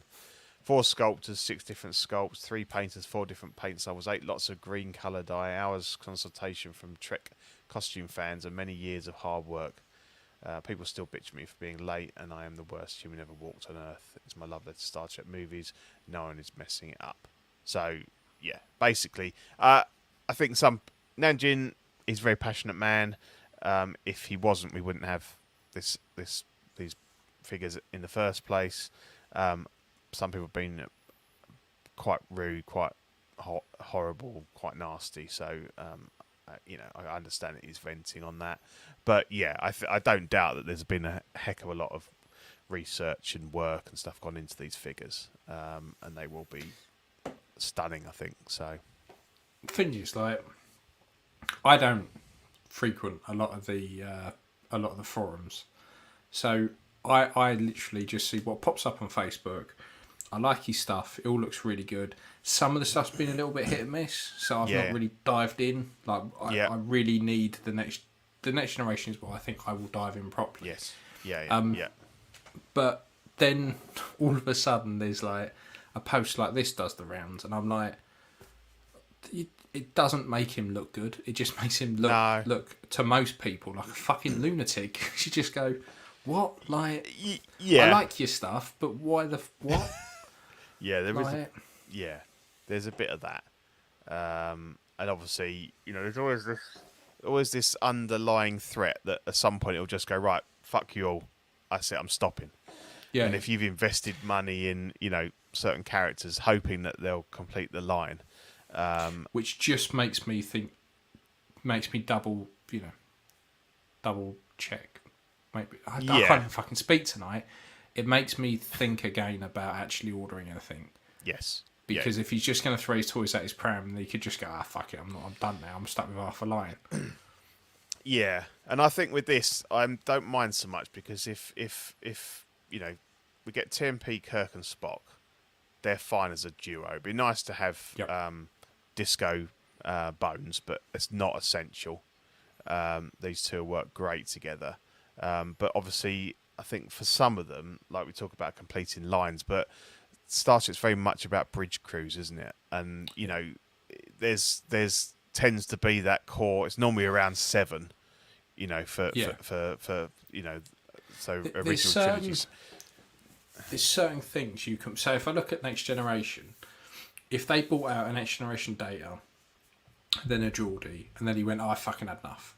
You could pair those two together, and it wouldn't look odd. Yeah. But looking at how he's been releasing stuff up till now, it would be something like you would get like a Will Riker, and then you then get Carl Meany. I forgot his character's name now. Yeah, O'Brien. You get O'Brien, next gen O'Brien, and a fucking Riker. Yeah. You'd be like, they just don't go to. Yeah. What the fuck? They don't go together. Yeah. So that always, if there's always the underlying threat of him packing it in, looking at the stuff that's been Yeah, released, and it's I odd don't because think they the quite- latest figure that's just gone up for pre-order is like some alien, like one of these blue aliens with the antennas on. Yeah. I don't know it well enough, and it's like, yeah, I get Is that it some people an might want that. Andorian, something like that? Yeah, but why are you doing that when you still haven't done, Worf or Geordie and stuff like that? The ones that people really want. And I know Yeah. it's a business model, because if he just releases all of those now, then people might just buy them all and that's it, done. Whereas this is like, well, actually, yeah, I'm waiting for them, but I'll buy this in the meantime. But look at all those posts. You get the impression he's like, well, I do this for the fans and I don't do it for money. And I do. So, when you kind of go, well, for business, it might make sense, because of business reasons. And you think, yeah, but that's not what you're portraying. Yeah. Yeah.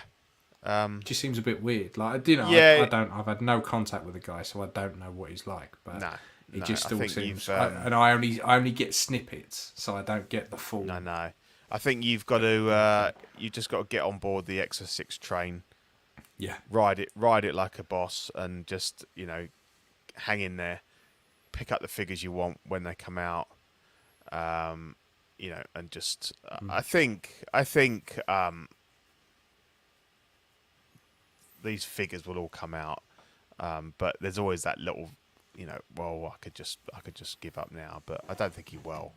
But he likes to throw a little bit of a paddy every now and again.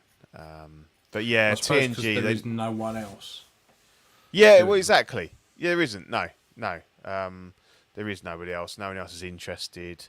QMX fucked Kind of got it carte up. blanche, isn't he? Yeah, exactly. But there are quite a good. He's done quite a good figure so far, and I think some of this stuff that's coming up, that Cisco looks fantastic.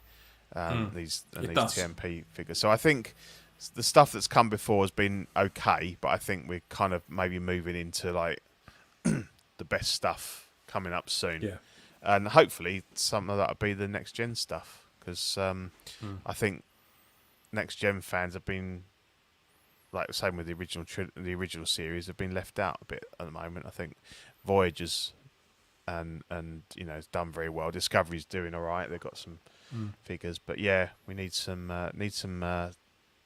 next gen that isn't First Contact, because that's all we've had so far, isn't it? Yeah. But yeah, no, I'm excited about the Kirk and Spock, definitely. So let's have a look at this, because Here this warrants a fair bit of discussion. It does. The big topic. 3 heads, all meant to be the same, just with non-rooted and non-rooted hair, but each one looking completely different to the other. Yeah. So this is the InArt Aragorn. Aragorn. Yeah, sorry, I'm very, very tired. That's right. Yeah, so this is the first look of it, of the Strider version, and I think this is the first thing I've seen from InArt where I've gone, you better not be trying to charge me £400 for that. Just looking at that photo on the left, look at his hand. Yeah. Looks like cheap, horrible plastic. That's a shiny hand. That's a super shiny hand. The sword don't look great. The gauntlet don't look great. Yeah. The bedroll don't look great. No, the sculpt I don't itself, the face looks okay, but the hair looks horrendous. Yeah. Not 400 quid's worth. No. At all. This is Farabi. Yeah. I like that. But then you get the sculpt in the middle, and you start thinking, that's okay. It's not spot on, but it's 100 times better than the other ones. And there's been a bit of questioning about whether it's the same sculpt, but it just looks completely different to the. They have confirmed that is their sculpt.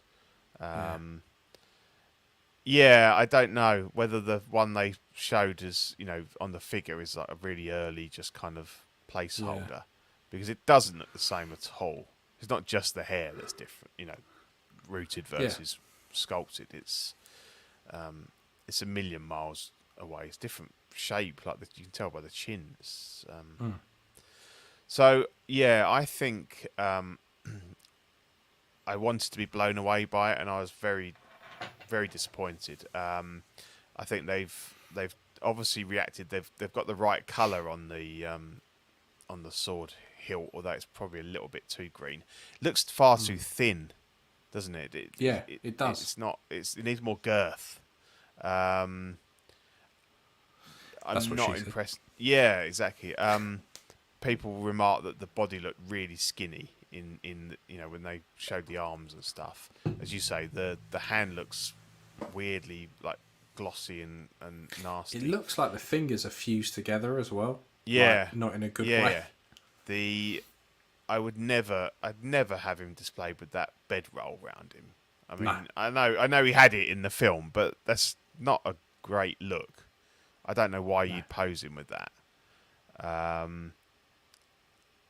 Yeah, it's. I mean,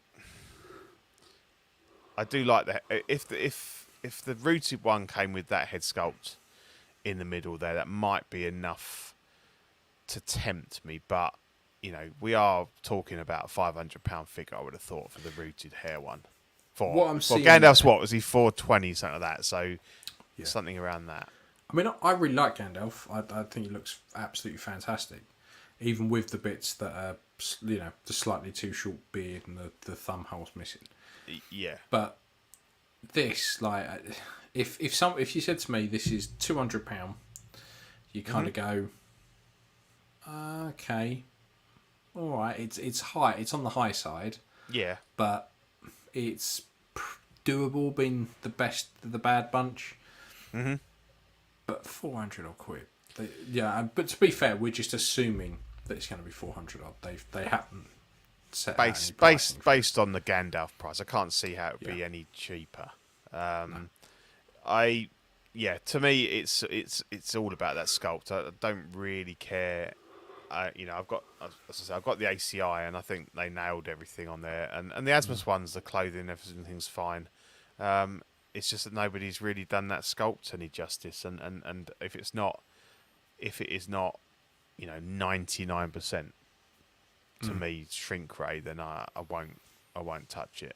And I don't think anything that I can see on the clothing is any better than what anyone else has done. And I think the problem is they've tried to do the Boromir van braces as like separate, give it more, but they just come across as too big and bulky, as opposed to just a sculpted plastic one.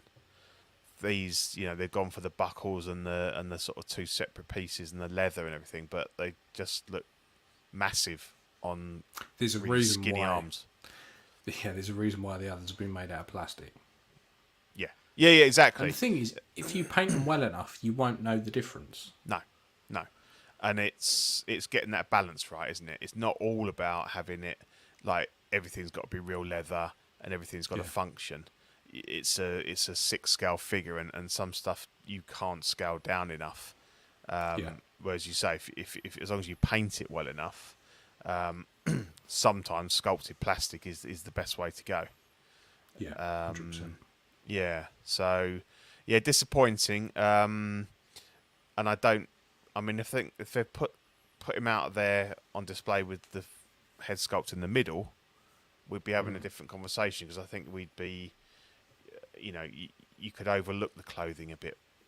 And I'm not saying that £400 for a head sculpt is necessarily reasonable, but then if you bought a custom sculpt, you paid someone to paint it, you paid someone to hair it, it would be about 400 quid. Yeah. So, in those circumstances, if it's the best light, if they knock it out with the best likeness, then I couldn't just, but I would think about it, and I might even sell on the rest of it and just keep the head. So yeah, if they'd put that rooted one out, it would have impressed me more. But yeah, I don't know why they look so different. The rooted hairs, it doesn't. I don't know. It looks too. It's too clean and and brushed, and for me, it's for me with the sculpts in the middle. It's great from kind of the nose up. It's that the non-existent top lip. Yeah, looks weird. yeah, yes. There's something odd with that, and he's got a very particular kind of chin, and the way the hair kind of doesn't grow on certain bits and everything, and that's a big part of his look, like his appearance and what makes you think. And so I don't mind the one in the middle. I think it's a good, it's a good start.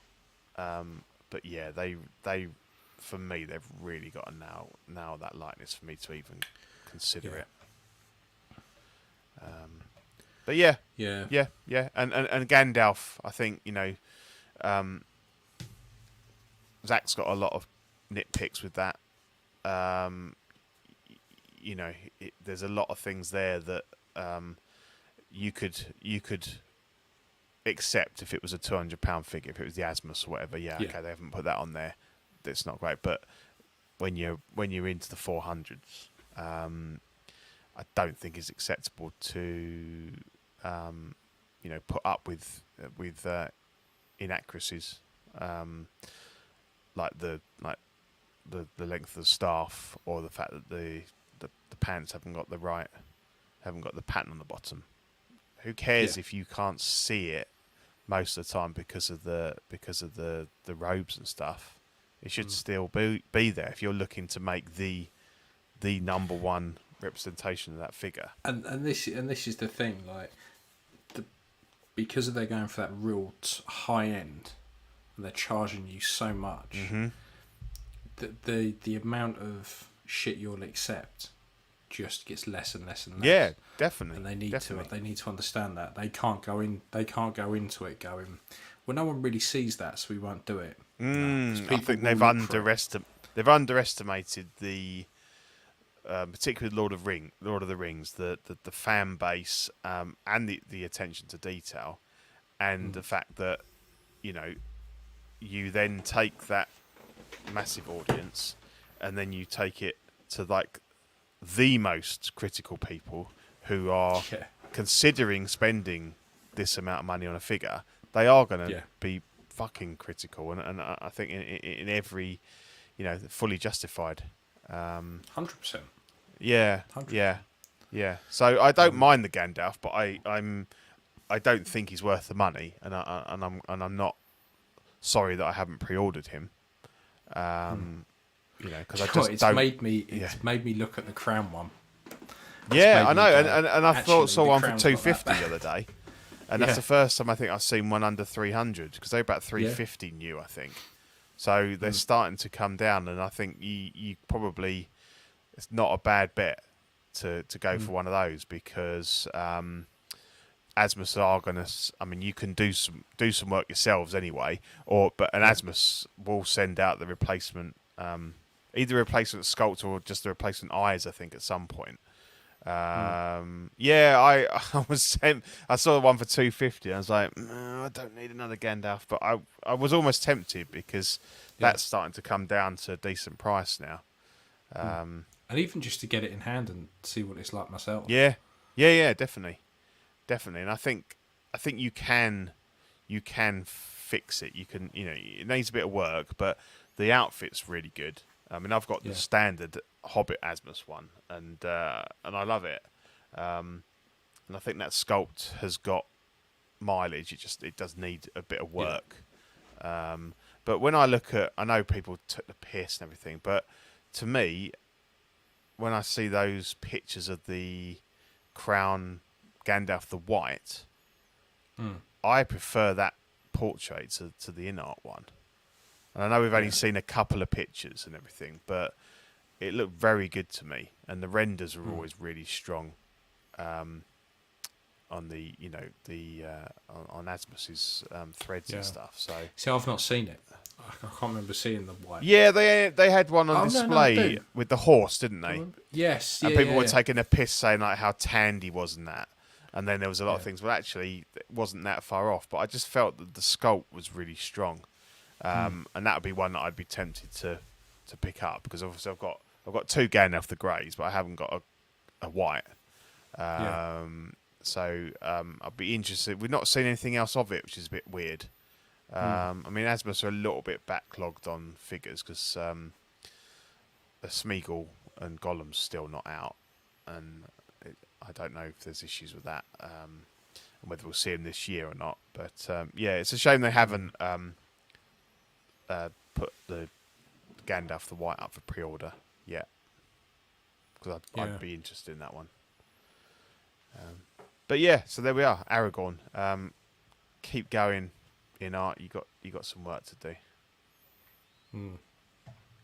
So, I think it's got to that time of the year again where we start to wind up for the Collecting Weekly Awards. Indeed. Where we look back at the last kind of year and go, who did well, who didn't, who pissed us off the most.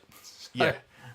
So at the moment we're if you scan the code, it will take you to the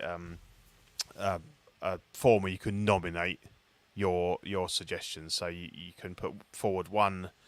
You can go. You take us through the categories in a minute, Ian. So basically, in each of the categories, you can just nominate one figure or company, and obviously we'll collate all those together. We'll look at the ones that have got the most votes, and then we as a network we'll pare those down to about 5 or 6 for each category, and then they'll go forward, and then you can obviously vote on those. So just to point that it's any figures that are released between December 2021 and November 2022. That is the slightly offset year, because obviously we do the awards middle of December. So it's hard sometimes to think back to what came out in December. And as I said, when we did that bit a couple of shows ago, I just went back through our slides to kind of get to a point where, well, what did actually come out? So anything that released from December last year up until now is eligible for nomination. It's always a bit difficult because there's always such a lag between Hong Kong and everywhere else. Yeah, that it gets a bit difficult sometimes to figure it out does what get a bit difficult. Yeah, because if you're on that cusp, it might have come out in Hong Kong in November, but Sideshow didn't get it till December. But there'll be some leeway. I mean, we'll discuss those things. Nearer the time. It doesn't necessarily mean that won't get in. But so do you want to take us through the categories? Yeah, so there's most improved company. So I think we were saying like that for me it's So Toys. Yeah, me too. Like, So Toys. Same as you. Yeah. The stuff they've been banging out this year has just been mental. Yeah. I mean, I've heard Iconic, and that's good, and we've been really impressed with what we've seen. But I think they're possibly one for next year because they've only just started. They've only got one figure out at the moment, and because Ryu's still not quite out. But I still haven't seen people get theirs in hand yet. So I mean, it could give it a month, it could change massively. But yeah. See, do you know what? Thinking about it, it would be good to have a maybe do it for next year, but a best new company. Yeah, newcomer. Because actually, this year we've had like people like, but then InArt would just people go InArt, but they've not actually released anything, done anything. Yeah, exactly. It's a difficult one, and I think someone like Iconic, it's almost like, well, most improved, but they haven't been bad. They've come out quite like they're aiming for a high level. They're consistent.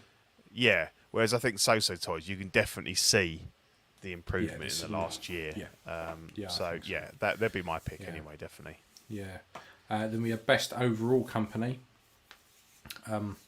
So I mean, this is an interesting one because people either with overall company, they either go, okay, is it just, are we looking at just what they've released or how they've been behaving?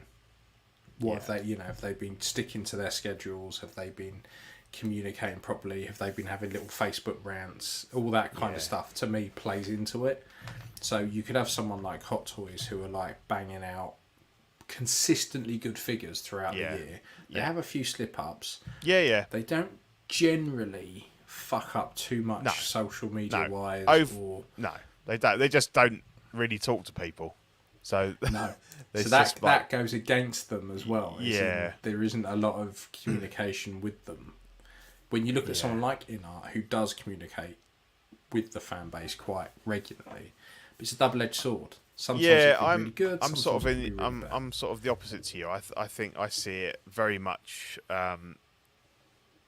who's put out the best product in my opinion. I don't really care for the other stuff. You know, ultimately, as long as I get that figure that I want and I've pre-ordered and I get it and it's fine, I don't really give a shit if they, you know. All right, if you have a QC issue and it's a company that is not good to deal with, then yeah, it can be a pain. But for me, it's the output, and I think as much as Zach will really moan about it, I think Hot Toys is probably going to win that every year forever, because there are better, you know, The volume better, they're putting yeah, the out. volume, and they are pretty consistent. They have had some blips, and they sort of they did dip a bit with like the Jawa thing with the horrible plastic, you know, slip covers for the bases and stuff. But I think they're on a bit of a roll now. They've obviously got a massive backlog that they're catching up with. So we're getting a lot of figures out, and generally they're very good. And I just think that there isn't, to me, there's no other company that's putting out the volume and the consistent quality. So as much as, you know, it's not all about Hot Toys, to me, if I look across, it would have to be it still have to be Hot Toys. I think they're the best company in the game. Yeah. I mean, the thing is, because we pretty much focus on 6 scale, we don't go into statues, we don't go into some of the smaller scales, so we don't have a great knowledge of a lot of the other companies. We can only really go by 6 scale companies.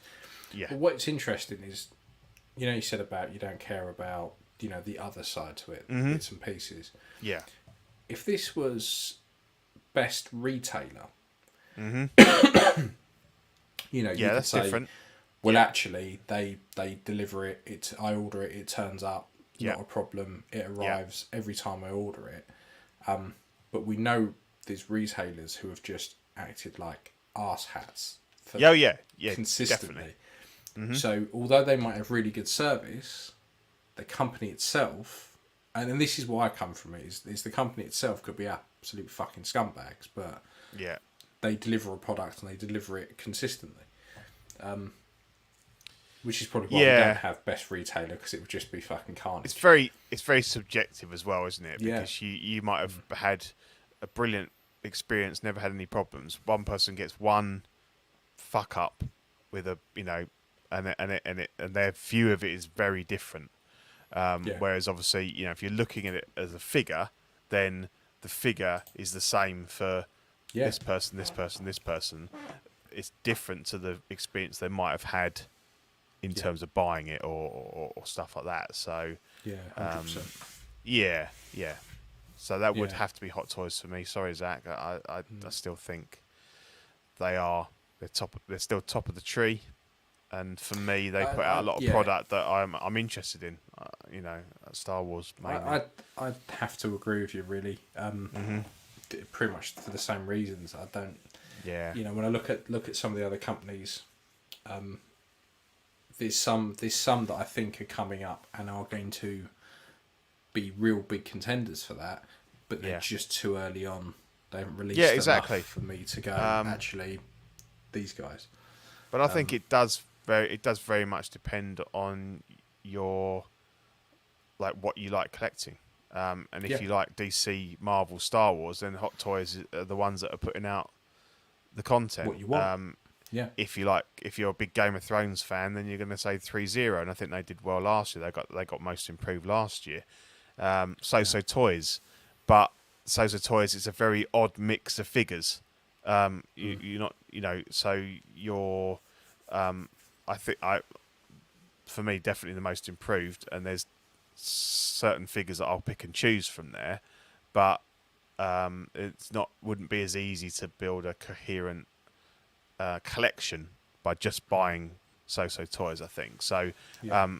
there's always other things, and I think that's where, if you've really loved a particular figure from a particular company, then nominate that figure in the in their categories, because that's where you can get you do sometimes get like a non-Hot Toys figure or something win that, because that figure on its own was outstanding, was better than anything that Hot Toys did, but their overall range isn't as strong, kind of thing. Yeah. So yeah, I mean, Caustic Plastic, that Bela Lugosi Dracula, I love it. I want it. I love it. I love the head sculpt, but I wouldn't say that they're the best 1/6 scale company, because they don't really put out a lot, and some of their stuff's really weird that I've never even heard of. So, it's very niche. Yeah. Sorry, what we've got next? Best head What's the next? sculpts. Yeah. So for me, that's got to be the Hot Toys Boba Fett. Yeah. That is just. I can see that winning. That's very strong. Yeah, it's just shrink ray. Absolutely shrink ray. I can't think of any other head sculpt that was released this year that I've gone, yeah, that's fucking. No, it's odd, isn't it? It's probably been a bit of a first one that springs to mind. Bit of a weak year for that, and I think that head sculpt was so, I'm going to say it, head and shoulders above the competition. It really is that strong. And I think last year it was the clone heads that were getting the praise. So it's obviously the thing. And the things like the Snowspeeder Luke. It's a fantastic figure, and I'm going to nominate it for Figure of the Year. But the head sculpt's not great. Yeah, because they can't do Hamill. I think it's passable. It's okay, and you put the helmet on. It's 90% there, but you couldn't objectively look at it and say it's a good representation of Hamill, because it's 70%, whereas that Boba Fett is fantastic. So I think I think that's a strong, definitely a strong front runner, that the Boba Fett. Yeah. And then we got best figure under 35, but I wouldn't have a clue. I've not really. I mean, I've nominated the NECA because I am collecting the NECA Universal Monsters. Yeah. That's really my only dipping the toe into the smaller scale. So I've gone for the Mummy in that. But yeah, other than that, there's loads of fans. I mean, you're talking McFarlane, Black Series, Vintage Collection, all that stuff. There's loads of cool. There's loads of cool stuff. There's so much, but unless you collect it, you're not really going to have, and you don't have to. You can just nominate where you want. So if there's a category that you just think, well, actually, I don't really know that, I don't collect it, you can just leave it blank. And obviously, we've got Small Talk. They'll go into depth on who they think's strong for those awards, and obviously the statue's the one where I've not got a clue. I left that one out. Yeah, I mean, if I'm honest, I figure we would probably skip out best non-traditional scale, because unless there's any particular quarter scale figures that have come out, or like a 1-to-1 prop or something like that, things like that. Yeah. But I mean, we got a quarter scale Mando, but it looks exactly the same as the 6 scale one, so I'm not that. I don't know too much about it. Probably we skip out 1/12 as well. Yeah. So if we jump straight into best third party figure, yes. The amount of third party figures we've looked at this year, I'm struggling. There have been some absolutely fantastic ones. I think that probably the Mars Toys Joker has probably been my biggest surprise of this year when it comes to third party. Yeah. Because that thing was great. There wasn't a lot really that you could criticise about it. It was pretty good. Yeah, I've got sort of 3 that I could think of. The So Toys Green Menace, Green Goblin with the glider, buddy, that's fantastic figure, and I picked that for 120 quid, so I can't knock that at all. That's really good. The as I mentioned, one I mentioned earlier, the Tough Guys versus SW Toys Lord of the Caspian Sea, Barbossa from Pirates of the Caribbean. I didn't really expect a lot from him. I think he was about 140 quid. Really impressed. The head sculpt was actually pretty good. The paintwork's not great, and it's got the sort of doll hair. But I do plan on re-hairing him at some point, doing the beard and everything. But the clothing's all brilliant. It's really good. It's got sort of 3 layers of clothing, and it doesn't look bulky. Really happy with that. And also the third one would be, and again, it's a bit difficult to remember when he came out, but the Hush, the SSR Hush, yes, Batman. That was this year. That was lockdown. Yeah. No, Yeah. we didn't have lockdown this year. No, so he might have been the year before. Yeah, I think he was probably the year before, because I think I nominated him for that. So yeah, but they've had other they have Batman have come out. Yeah, although they've got really expensive now, haven't they? They're quite sort of high end, but well, there's two different things they do. They do like a standard release, and they do like a custom run. Yeah, and it's the custom runs they've been because out. they're really low volume. But yeah, 25, 30.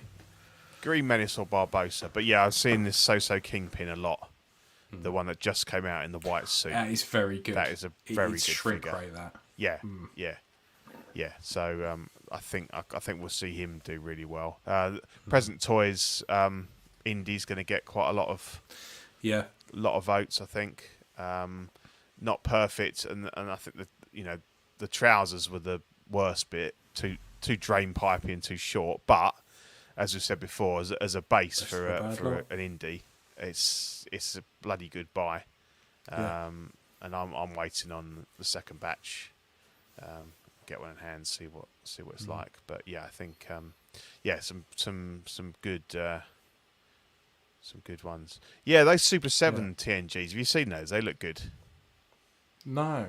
If you watch the last Small Talk, it's really funny because they know nothing. You got Dylan, Sean, and Eddie on there, and they've clearly none of them have ever watched The Next Generation. So Whoopi Goldberg, Guinan comes on, and they're like Guinan, Gannon, and then they've got, and it's really funny because they've got no idea these are, and I'm looking at them thinking they look really good actually. They're like like they're a 1/12 scale, but they come with loads of like 3 different heads, loads of accessories. I think there's Data, Riker, Guinan, and Locutus. I'm not sure on the price of them. They might be like maybe 40 quid a go, but they did look really good. I mean, they're no substitute for obviously like what Exo-6 are doing and everything, but they looked good. They looked pretty good. Just trying to find them.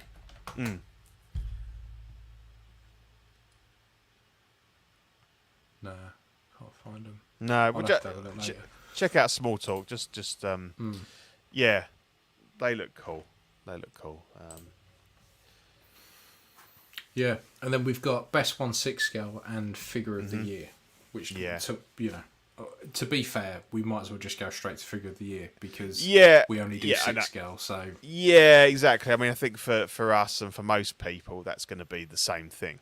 Your 1/6 scale should really be the same as your Figure of the Year, because otherwise it's a bit weird. But obviously, we have had, I think last year we did have 2 smaller scale figures in the Figure of the Year. We had the Black Series Snowspeeder Luke, and we had the Vintage Collection Ahsoka Tano as well. So it doesn't necessarily mean, obviously, we might get different scales in there. It might be a quarter scale, but on the whole, they tend to be more dominated by the 1/6. But yeah, for me, Snowspeeder Luke. Yeah, I think as an overall package, it's a brilliant figure. Yeah, I think we're going to see a lot of bobbers. There's going to be a lot of Boba Fett's. Yeah. Now, I haven't got one. All I've got is the one I bashed together, and I love that thing. I think because of the sculpt, because of just the general look they've gone for, I really like it. But if I've got to go by one I've had in hand that I've got, I'm with you. Snowspeeder Luke is fantastic. But the head sculpt's not the best in the world. No, it's not. You shove the helmet on it, and it's great. There's options. It's long awaited. The Sideshow one was okay, but everyone was waiting for this figure. It was like massively anticipated, and they did really well. And I think I can't. There were nitpicks. Oh, the grapple gun's not right and all this thing, but I'm not that bothered about that. No. We got one. We haven't had one before with the Sideshow one, and great. I can't really think of anything that was bad on it. Really, I think it was all done pretty well, and to the point where I bought a second one. So and Kit bashed my X-wing pilot Luke. So I bought two of them. So yeah, I love it, and that's definitely gets my vote. And I can see that winning, to be honest. I think I really like it. It'll get so many votes. Everyone I see, everyone I know in the community's got it, and everyone said the same thing. So I know there's no such thing as a sure thing, but I think that it could be pretty. Yeah, got a pretty good chance. Agree. Yeah, I agree. So that was a quick run through of the nomination. So it's well worth having a think, scanning the QR code and sticking your nominations in. Yeah, and a chance to win a $50 gift card. Not open to hosts, unfortunately, so that's us out of that. But yeah. Right, so let's go into Custom Corner. So I've not been as busy as I would have liked. So I'm having a bit of a clear out at the moment of some of my Batman stuff. It's like particularly Dark Knight and stuff like that. I'm never going to finish it, so I'm just kind of saying goodbye to it. I'm kind of keeping a few bits and pieces, but most of it's going. So I had a Batman Begins on a Thyssen body, and I thought, actually, I'm going to sell that as a kit, and I'm going to keep the body because they always come in handy. And I was kind of looking at my Empire bobber, and I thought I'd taken the fat suit off, and the bit that always annoyed me were the knees, because you've got it kind of dips in and back out, and the way the suit kind of fills out a bit. I was like, fuck it, I'll chuck it on, and I'll see how it looks. So I chucked it all on. Is that an M33? Yes, this tall, skinny one. Yeah. So it's the same height as he was before, so it's not like he suddenly shot up. But he looks skinnier in it, and he actually fills out the suit a bit better. And now he's just superposable as well, which helps. And the thing is, because this fet has been like a combination of different bits and pieces, so the hands are like the Sideshow ones because they're lighter.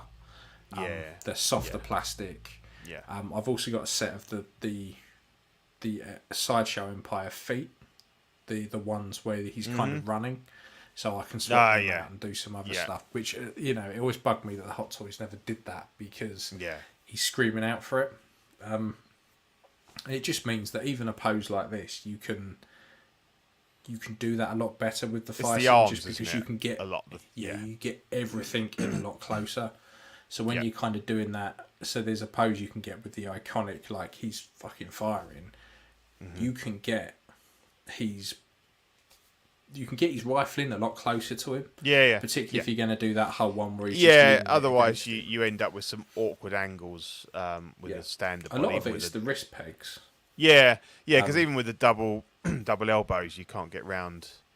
I mean you can't get better than a Thyssen for posability. No. And there wasn't really much I could have done with the Thyssen, just because of I dyed it, so I couldn't use it for anything else. It was dark black and it got like brown, so I thought use it with any flesh on show, so it had to be so I thought I'll chuck it in this and just see what it looks like. That's and cool. I quite liked it, and I thought, actually, fuck it, I'm just going to keep it. So he now it's one of those things where it'd be a complete waste of money to buy one specifically for it, but the fact that you had one, then it exactly made that. sense. Exactly but that. And then it took me ages to track down the old sideshow base for the Boba Fett as well, because I Oh much yeah, prefer that. the light up one. Yeah, so you bought that separately, Yeah. did you? Yeah, it was in a job lot of stuff. I don't think it lights up anymore. It's knackered, but I never okay. used the light ups. And Yeah, I've always yeah, preferred that base. Yeah, it's for, a like, good Boba base. Fett. Yeah, definitely. So I've kind of got my kind of Empire 3 with the big bases in their own cube, where I've got Boba, Luke, and Vader up there now. So they kind of sit just on a 3 on their own. So yeah, I thought I'd give it a punt, and actually I think it worked out okay. Cool. Yeah. And then I did a stream with Zach where I was painting up this little Warhammer model. So Warhammer, so the full Games Workshop, they do these commemorative models every now and again. So they're purely to display. You can't play with them. And I said to myself, I'm going to take my time on this one, and I'm going to, because I paint things with lots of washes, and they're all very the way I kind of paint stuff. Because in my head, when I do Warhammer, I always remember the kind of grim, dark future type cell they used to do when I was a kid.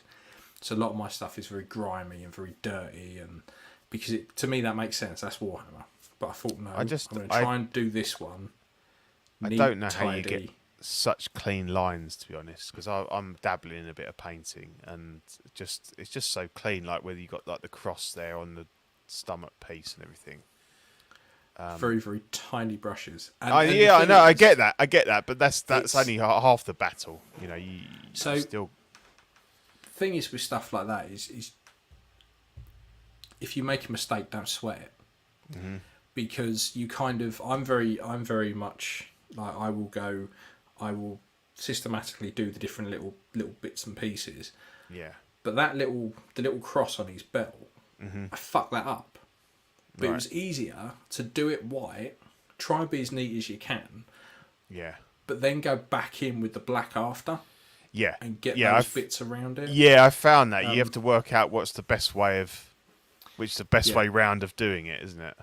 You don't want to get any black on the white, but you can get as much white on the black as you like. Yeah. Because of how it covers. Yes. And having a wet palette makes stuff a lot easier. Yeah. Because all your paints are there, they're on the palette, they won't dry out. You can just dip between as quickly as you can, and not being pigeonholed in with Games Workshop paints, with Citadel paints. Use whatever you can get your hands on. Yeah, like definitely. All that black is a Vallejo gloss. So the armour, the gloss comes out a lot darker than normal black. Yeah. So it meant that he really, because he's a Black Templar, now the white and the cream really stand out. Yeah. Yeah. No, I like it. Yeah. And then being able to, and then adding all the blood in and stuff like that was fun. Yeah. It looks really good. Gore makes gore. Yeah. Yeah. I did that. Like my I painted up his Ultramarines. I had to put blood and gore all over the chainswords. I couldn't help myself.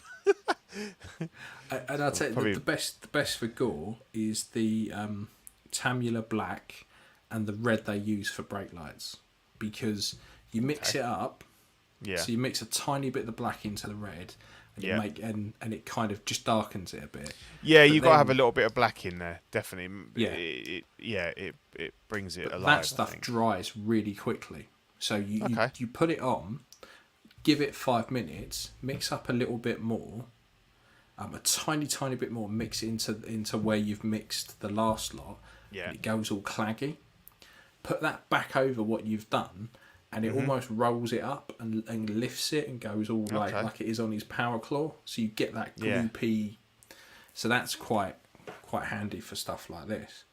But I really enjoyed painting this one. Yeah, really. Are these are these one of these expensive ones? These like limited edition ones? It was about 35 quid. Now I don't know what they must be super rare over in America, because what Zach was saying about they get them shipped back and stuff like that and are only around for 2 weeks.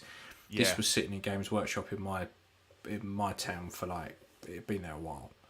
Like he posted that but it's supposed it's slightly different for us because we're over here and this is where they're from. Yeah, it's a UK company, so yeah. But the way they normally work over is once they're sold out, they're sold out. Yeah. They don't go back and make more. They don't suddenly get more stock in. Once the shop's allocation is done, it's done. Yeah. So you painted this one on the stream, didn't you, with Zach? Yes. or Yeah, something. mate, if I'm going to do it again, I want to get an actual face-down camera, because all I did was tilted this down, and it just didn't look... It's like now, if I was to like grab it and hold it at the camera, it doesn't look like it's the same model. Like, it just doesn't, because it doesn't focus in properly.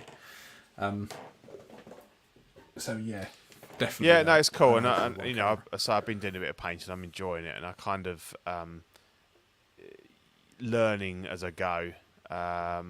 You know, I'm not at this standard, but I have like my own sort of built-in standard. So I kind of like, that's as good as I can do. I can keep to the lines. I can use a small brush.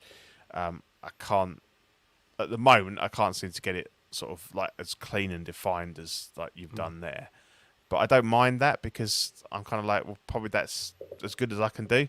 You know, and you know, don't forget these things are like 3 centimeters tall. So whilst it looks fantastic in that, you know, super close up, that's not how you're seeing it most of the time. And I think you can hide some, you know, some indiscretions by, you know, so and from that distance they look the part. But yeah, no, that's some mad painting there, mate. When we go on about like lines and stuff, a lot of it is washes. Like, I find like fucking washes are I'll paint something, go, this looks bollocks. Stick a wash over it and suddenly it's fantastic. Like, you've got those lines. So like all the lines, like the lines on the hilt of the sword, that's literally just from a black wash, is it? Yeah. So that's a red wash. So I painted the handle red. Right. And I used this like crimson wash over the top, and then it just sinks into those recesses. Yeah. And then so all it's I did was then went back in with a bit of normal red. Right. And just picked out the raised bits. Yeah. So it's the things that like, so the magic is in the bits that you can't paint, but you let the paint do the work for you, kind of. Yeah. So then all I would have done is I would have gone in, and then I would have picked out the main body of the red again, and left the wash sitting where it was. Yeah. And then where you've got the like bronze handle with the cross section, I just went in once I'd done it all bronze with the silver and done those silver bands, and then just just edge highlighted the bits of the handle with silver. Yeah. And then it just makes it pop. Yeah. So, and it's like with that grenade. That's exactly the same way. It's a wash. Yeah. And then it's a wash over the green, and then green over the top again, making sure I don't hit those recesses. Yeah. No, it's awesome. Yeah. But yeah, I'm loving painting 40k at the moment. And the problem I had with this was that I've glued the little head on. I thought, it's alright, I'll get to it, because I did it in 3 pieces. So the sword was separate, the guy was separate, and York was separate. And I glued the head on, and I thought, I'm never doing that again, because it was the right bastard to try and get in. To get in behind it, and then yeah. That's the thing I find difficult is keeping that brush under control, because you've only got to slip a little bit. Oh, I've got a bit of white on there. I'm gonna have to go back in and paint that off with the, you know. There's a lot of toing and throwing, because you just get it right, and then you go out and you're, oh fucking hell, right. I wait for that to dry, and I'll come back in with the brown and it. But I mean, a lot of the time, if you're quick enough, you can get a little bit of water on a brush and just take it off. Take it off. Yeah. But sometimes you're just not that lucky. No. Or you notice it far too late and it's already dried. Yeah. But yeah, I'm very much enjoying 40k. I'm enjoying it, and as I say, I think sometimes it's just a case of manage your expectations, and you know, I know I'm not going to be as good as stuff you see on the box and in the magazines and everything, but quite happy with sort of where I've got with them, and I'll only get better by doing more. Yeah. So, and there's some really good videos about that. about like not being disheartened by like Yeah. YouTube videos, and because there's some of those guys, they paint so well, Yeah. but that's what they do for a living, and they will paint that Yeah, one exactly. model Yeah. for a week, and that's it. Whereas that will probably take me a couple of days. Like it's probably taking 8 hours per bloke. But that's because I decided I was going to sit there and do that for 8 hours. Like Yeah, exactly. Yeah, you won't other do that stuff with I everything. painted.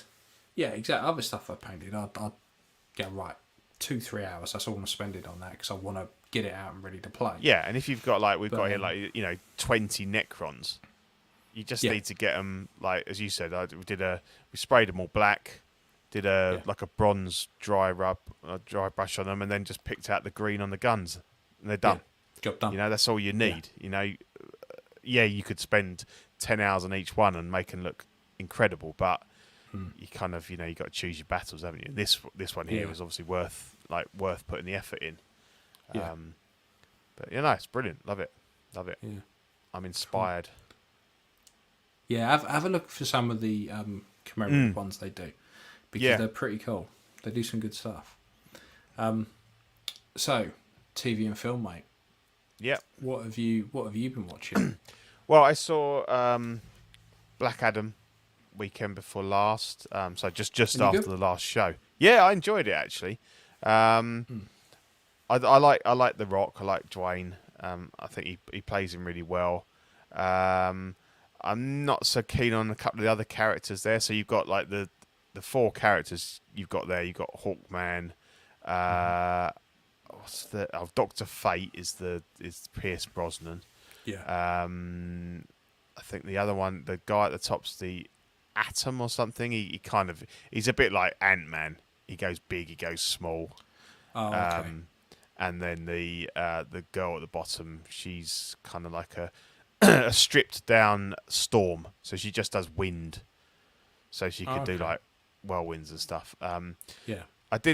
She was alright. I didn't like the Atom guy because he was kind of in there for like cheap comedy and he wasn't really that funny.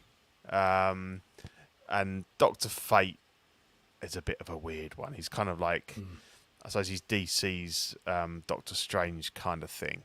And I wasn't really sold on that. But I think overall, I enjoyed it. The action was, I know Scott loved Pierce as Dr. Fate. Yeah. I saw it in 4DX and it was fantastic. It was the most violent I've been shaken in one of those. I felt like I was going to come out the seat at times. I was like, these things need seatbelts.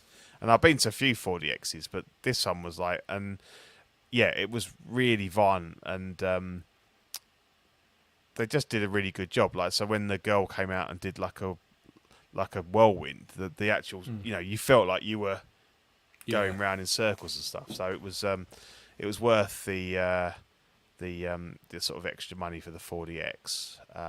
I liked it. Definitely 7.5, 8 out of 10. Definitely worth a watch.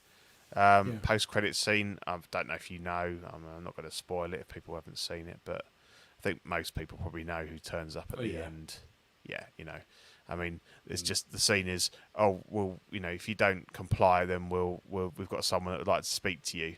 And we all know there's only one other person in the DC universe that could stand up to Black Adam. So in the comics and stuff, Black Adam absolutely owns Superman. Right. Because Superman's really weak against magic. Okay. Like, really weak. Like, a lot of the time Shazam has to rescue him. He doesn't do well against magic. I need to watch it. Yeah. It does look. And I don't know if I assume that because they mentioned Shazam in the film, and obviously it's the same magic and the same Shazam is the word that he uses as well. So because there's a second Shazam film, isn't there, coming out next year?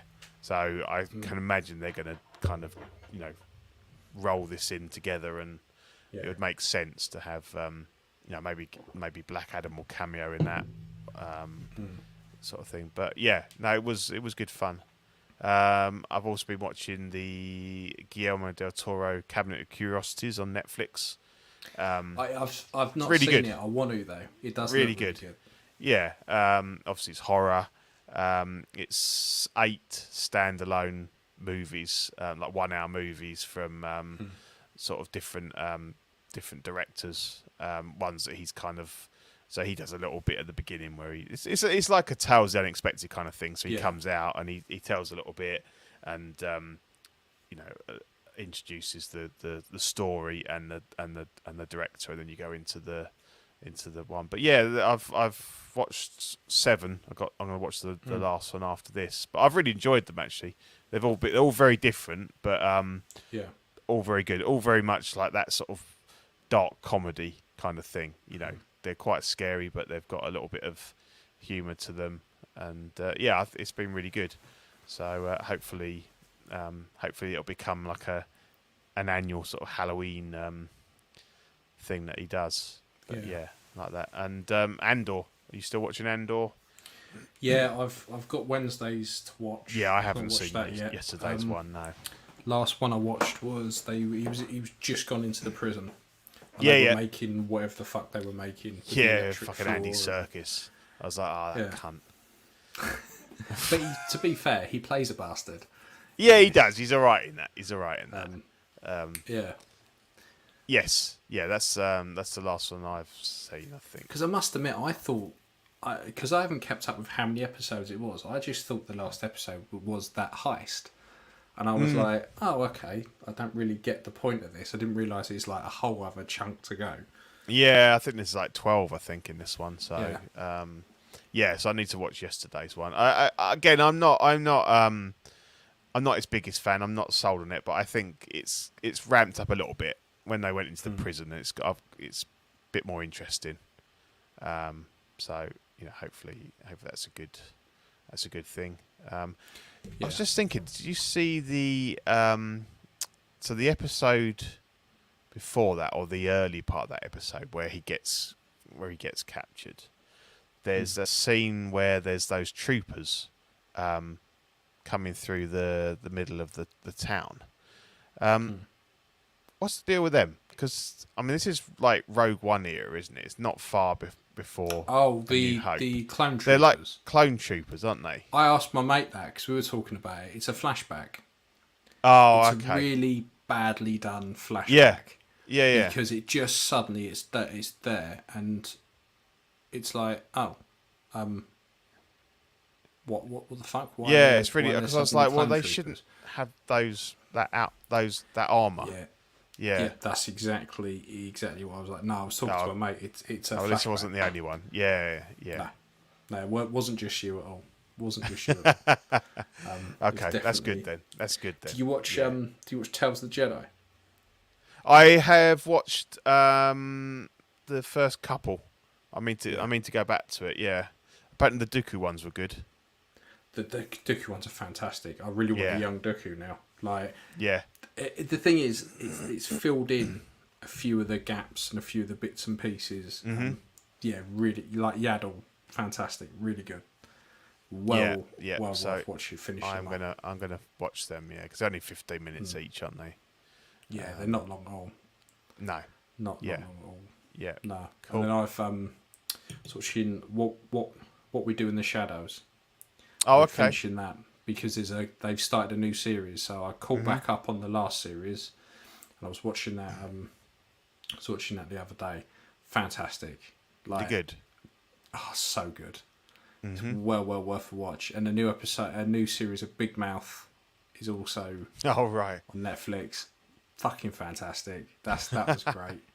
And I'm now kind of caught back up with everything. So I need to finish off House of Dragons. To be fair. Yeah. Okay. Yeah. That to finish off. That was okay. Didn't mind that. I don't. Yeah, I didn't enjoy it as much as Game of Thrones, barring the last series. I think it went very much. Its part of its agenda was to kind of, go that step beyond Game of Thrones and be even more shocking and more explicit with stuff. And they definitely tick that box. But no, it was enjoyable, and obviously it ends on a cliffhanger to be resolved in season 2. But no, it was a good watch, and it's been some good. Talk about the last episode of Rings of Power. Did we do that we haven't. Time? No, we haven't really. I think we talked about how much we'd loved it and how much we enjoyed it. I don't think we actually went into any specifics, but I thought that was good, very good. That was the thing. That's a show I've enjoyed. Waiting like 2 years. Yeah, I know. That is the problem. Scott Bradley likes what we do in the Shadows as well. Really, it's well worth watching. Because it's got that guy from is it Toast in it? He's fantastic. I love him. He's funny. I'm listening to his book on Audible, the Toast book. Yeah, it's just him rambling for like 4 hours, but it's fantastic. It's his voice is brilliant. Yeah, it is brilliant. Like he was the best thing about the IT crowd. I think I loved him in that. And he's Father. He's brilliant. He's really funny. I'll have to check it out. It's vampires, isn't it? Yeah. It was. There was. Do you know? The guy who directed Thor: Love and Thunder, who's in absolutely fucking everything. Mm-hmm. So he did the first series, and it was based in New Zealand. And then it was then bought. Then the American version came out, which is the one on Disney Plus. But the American version's gone on for obviously a lot longer, and it's very good. Mm-hmm. Well worth a watch. Yeah, cool. It's good. That's it. Yeah, Taika Waititi. Yeah, hi Brenton. You right? But yeah, that's pretty much everything I've watched. Yeah. Right. So it's the time of the show where we will thank our beautiful Patreonies: Sean Fear, Ian CB, René Mendes, Eric Mariscal, Quinn Aguirre, King Louis, Mark Pearson, Paul Schreiber, James Collier, Equan, Chris Van Serena, Ben Thomas, Chris Leddy, David Jones, Sam Giss, Daminator, Joao Breda, Thomas Clark, Dan Lee, Deanie Martin, Stephen Kratt, Big Fern, King Zach, Caesar Mariquin, Mark Phillips, Lisa Martin Monsky, Rick De Gregorio, John the Everyday Collector, Ricardo Valdez, Jose CZ, Owen Assassina, the illustrious Rayner, Ali Morgan, Tukathi Wah, Derek Bezadzinski, Aris Portillo, Pablo Meza, Carlos Sevilla, D Rock, Matt Clevenger, Seth Tucker, CC3PO, Scott Smith, Don Maton, Jimmy James, Stephen Purchase, Sean Yahtzee, Scott Bradley, Stephen Maria Stanley, Eddie Manzanares, Louis Bennett, Chip Perrin, Jimmy Hernandez, G's the Judgmental, and he's just appeared in the chat, Brenton Palmer. Thank you all for your continued support of the network. Much appreciated. And always good to see some new names popping in there. See us on so late. Yeah, we ramble on, Brenton. We've got nowhere else to be, nothing else to do. No. Boring fuckers, purpose. Yeah. So I'll pop the link for the Patreon in the chat if you fancy joining these wonderful people. So we've got the Sweet Angel tier, $5 a month. I know that these are currently under review, and Zach just started talking about it on After Dark last night because obviously the cost of everything's gone mental. The cost of the stickers and just posting them out. So there might be some slight tweaks to these. Possibly in the new year, I think that they said, so these might have to go up a little bit, but I'm sure you guys can appreciate that the times are tough, and the cost of everything's just gone through the roof. So watch the space. But at the moment, go on. It's a shame we can't find somewhere in the UK that can print stickers and that, and then we would just send out. Yeah. I mean, that might be an option if we can find something. Yeah, we could look at it. Maybe we need to look at how many Patreons are in the UK, and then just like if we can get the file and then get it printed over here. Yeah, it's definitely worth looking at. See how much that would cost and how much. Yeah. So we've got the Sweet Angel, $5 a month, gets you stickers straight to your door, as well as access to Ox After Dark replay. Certified Crispy, $15 a month. Gets you the official Certified Crispy certificate on first pledge. Systems for figure fixes by Zach and all the benefits of the previous tier. And the What's Guy, $25 a month. Gets you the What's Guy exclusive Pog Deluxe set. Doubles all the stickers we send, so you can send them to your friends and family, and all the benefits of the previous tiers. The stickers for November, I don't understand the Philo sticker. It's something to do with Danny banging his head when he was down at Oxcon. But I don't know if this is like some American thing that we wouldn't get. I don't know. Do you know what it is? Philo pastry? No idea. No, not sure. No but idea. I'm sure it's hilarious if you get the joke. And then an older classic, the new this week sticker coming back. I'm not sure if it's been done in the rectangle before. I know the original one was done to fit the oval stands, wasn't it? Yeah.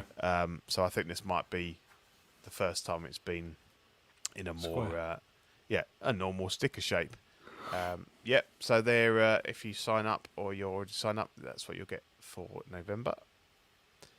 Cool. We also have the YouTube channel members. We've got Mojo Z78, Absolute Irwin, DK Avenger 702, OMFG Rick, S Beam, Andres IB, Daminator Samgist, Thomas Clark, Benjamin Hanson, Chris V, Big Old Fern, OG Fan, Mark Pearson, Ben Thomas, Paul Schreiber, Andrew Gibo, CC3PO, Carlito, CT603, Eddie Mendez, Sear Dreams, Jace Sear, and B Chan. And if you want to get involved with that, if you're a Patreon, it's 99 cents a month. Gets you loyalty badges, emojis, and shout outs on the show. If you're not a Patreon, you can join the Peanut Gallery for $2.99 a month and gets you all the perks from the previous level. Collecting weekly t-shirts, so we've got TeePublic. I'll stick that link on there. So if you fancy some merch from the shows, it's just an example of stuff that's on there. We've got loads of cool t-shirts and everything, and hopefully we'll have a celebration one coming up in a few months' time. Yes, that we will be sporting when we attend Star Wars Celebration in April. So obviously we're looking forward to meeting up with a load of you guys, and be cool if we see you wearing some of our t-shirts. So yeah, watch this space.